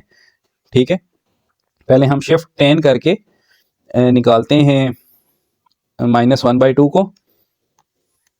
ठीक है, और इसको 1/, कर देते हैं। सो ये आ जाएगा, सॉरी यहाँ पे हम इसको कैसे करेंगे, यह है कॉट इनवर्स ऑफ -1/2, यानी कि कॉट थीटा हमारे पास क्या था, -1/2। अगर मैं यहाँ से tan बनाना चाहूँ तो tan होगा -2। ठीक है, तो यहाँ से मैं शिफ्ट tan करके -2 ले रहा हूँ, तो वो कॉट इनवर्स ऑफ -1/2 का आंसर होगा, विच इज -63.4349 डिग्री। ये है बच्चों आपके पास इसका फाइनल आंसर। उम्मीद है आपको ये समझ आया होगा। अब हम चलते हैं इसके नेक्स्ट पार्ट में। जी स्टूडेंट्स, पार्ट 9 है हमारे पास। Cosecant inverse of 1.172 is equal to sine inverse of what. तो आसान सा सवाल है बच्चों, लेट कर लें theta is equal to cosecant inverse of 1.172। So cosecant theta क्या हो जाएगा, 1.172। ओके, फिर इसको अगर मैं साइन में चेंज करता हूं तो ये रेसिप्रोकल होके 1/1.172 हो जाएगा और थीटा आ जाएगा आपके पास साइन इनवर्स ऑफ 1/1.172। तो इस ब्लैंक स्पेस में ये आएगा और इसका हमारे पास जो आंसर बनेगा बच्चों वो हम निकाल लेते हैं। शिफ्ट साइन 1/1.172, ये क्लोज कर दें और ये आ जाएगा आपके पास 58.566 डिग्री, 58.566 डिग्री। ठीक है बच्चों, चलते हैं इसके लास्ट पार्ट पे। जी स्टूडेंट्स, एक और आसान सवाल, cosecant inverse of -5/3 is equal to tan inverse of blank. तो यहाँ पे आपने लेट करना है theta is equal to cosecant inverse of -5/3। यहाँ से कोसिकेंट की वैल्यू आपके पास क्या आ जाएगी, दिस इज -5/3। अब क्योंकि ये साइन का उलट है तो परपेंडिकुलर और हाइपोटेन्यूज की जगह ये हाइपोटेन्यूज ओवर परपेंडिकुलर हो जाएगा। ठीक है, लेकिन याद रखिएगा कि इनवर्स के अंदर जो नेगेटिव साइन है वो डिनोमिनेटर के साथ कंसीडर किया जाता है, ना कि न्यूमिनेटर के साथ। हाइपोटेन्यूज कभी नेगेटिव नहीं हो सकता, तो बेहतर है कि आप इस कंफ्यूजन से बचने के लिए इसको साइन में ही चेंज कर लें, क्योंकि ये बात आपको हो सकता है पेपर वाले दिन भूल जाए और आप गलती के साथ हाइपोटेन्यूज के साथ नेगेटिव साइन लगाएं। ऐसा नहीं है, जब इनवर्स रेशियोज होंगी तो नेगेटिव साइन डिनोमिनेटर के साथ कंसीडर होगा। सो यहाँ पे इसकी साइन थीटा की वैल्यू क्या बनेगी, -3/5। ठीक हो गया बच्चों। अच्छा, अब जो हमारे पास यहाँ क्वेश्चन में भी मिस्टेक है कि ये मिड में माइनस है, हमसे यहाँ डल गया, वैसे ये मिड में माइनस यहाँ 3 के साथ कंसीडर हो रहा है। ओके, साइन थीटा होता है परपेंडिकुलर और हाइपोटेन्यूज। इट मींस के परपेंडिकुलर की वैल्यू -3 है और हाइपोटेन्यूज की वैल्यू 5 है। बेस निकालना है बच्चों, base square is equal to hypotenuse square minus perpendicular square, Pythagoras theorem. तो base square is equal to 5 square is 25, perpendicular square is -3 square which is 9। तो नेक्स्ट स्टेप में हम इसको 9 लिखेंगे। यहाँ पर आ जाएगा base square is equal to 16 और बेस की जो वैल्यू है बच्चों वो आपके पास आ जाएगी 4। अब आपने tan निकालना है। tan थीटा की वैल्यू होती है परपेंडिकुलर ओवर बेस। सो tan थीटा क्या आ जाएगा, परपेंडिकुलर था -3 और बेस है बच्चों आपके पास 4। So theta is equal to tan inverse of -3/4। अगर आप चाहें इसको निकालना डेसिमल वैल्यूज में तो आप कैलकुलेटर से इसको निकाल सकते हैं। Shift tan inverse -3/4। सो ये आ जाएगा आपके पास -36.870, -36.870 6 9 को आप 870 लिख सकते हैं, कोई इसमें फ़र्क नहीं पड़ता। सो अगर आप यहाँ से कोसिकेंड इनवर्स भी निकालें यानी साइन इनवर्स ऑफ 3/5 भी निकालें तब भी यही आंसर आएगा।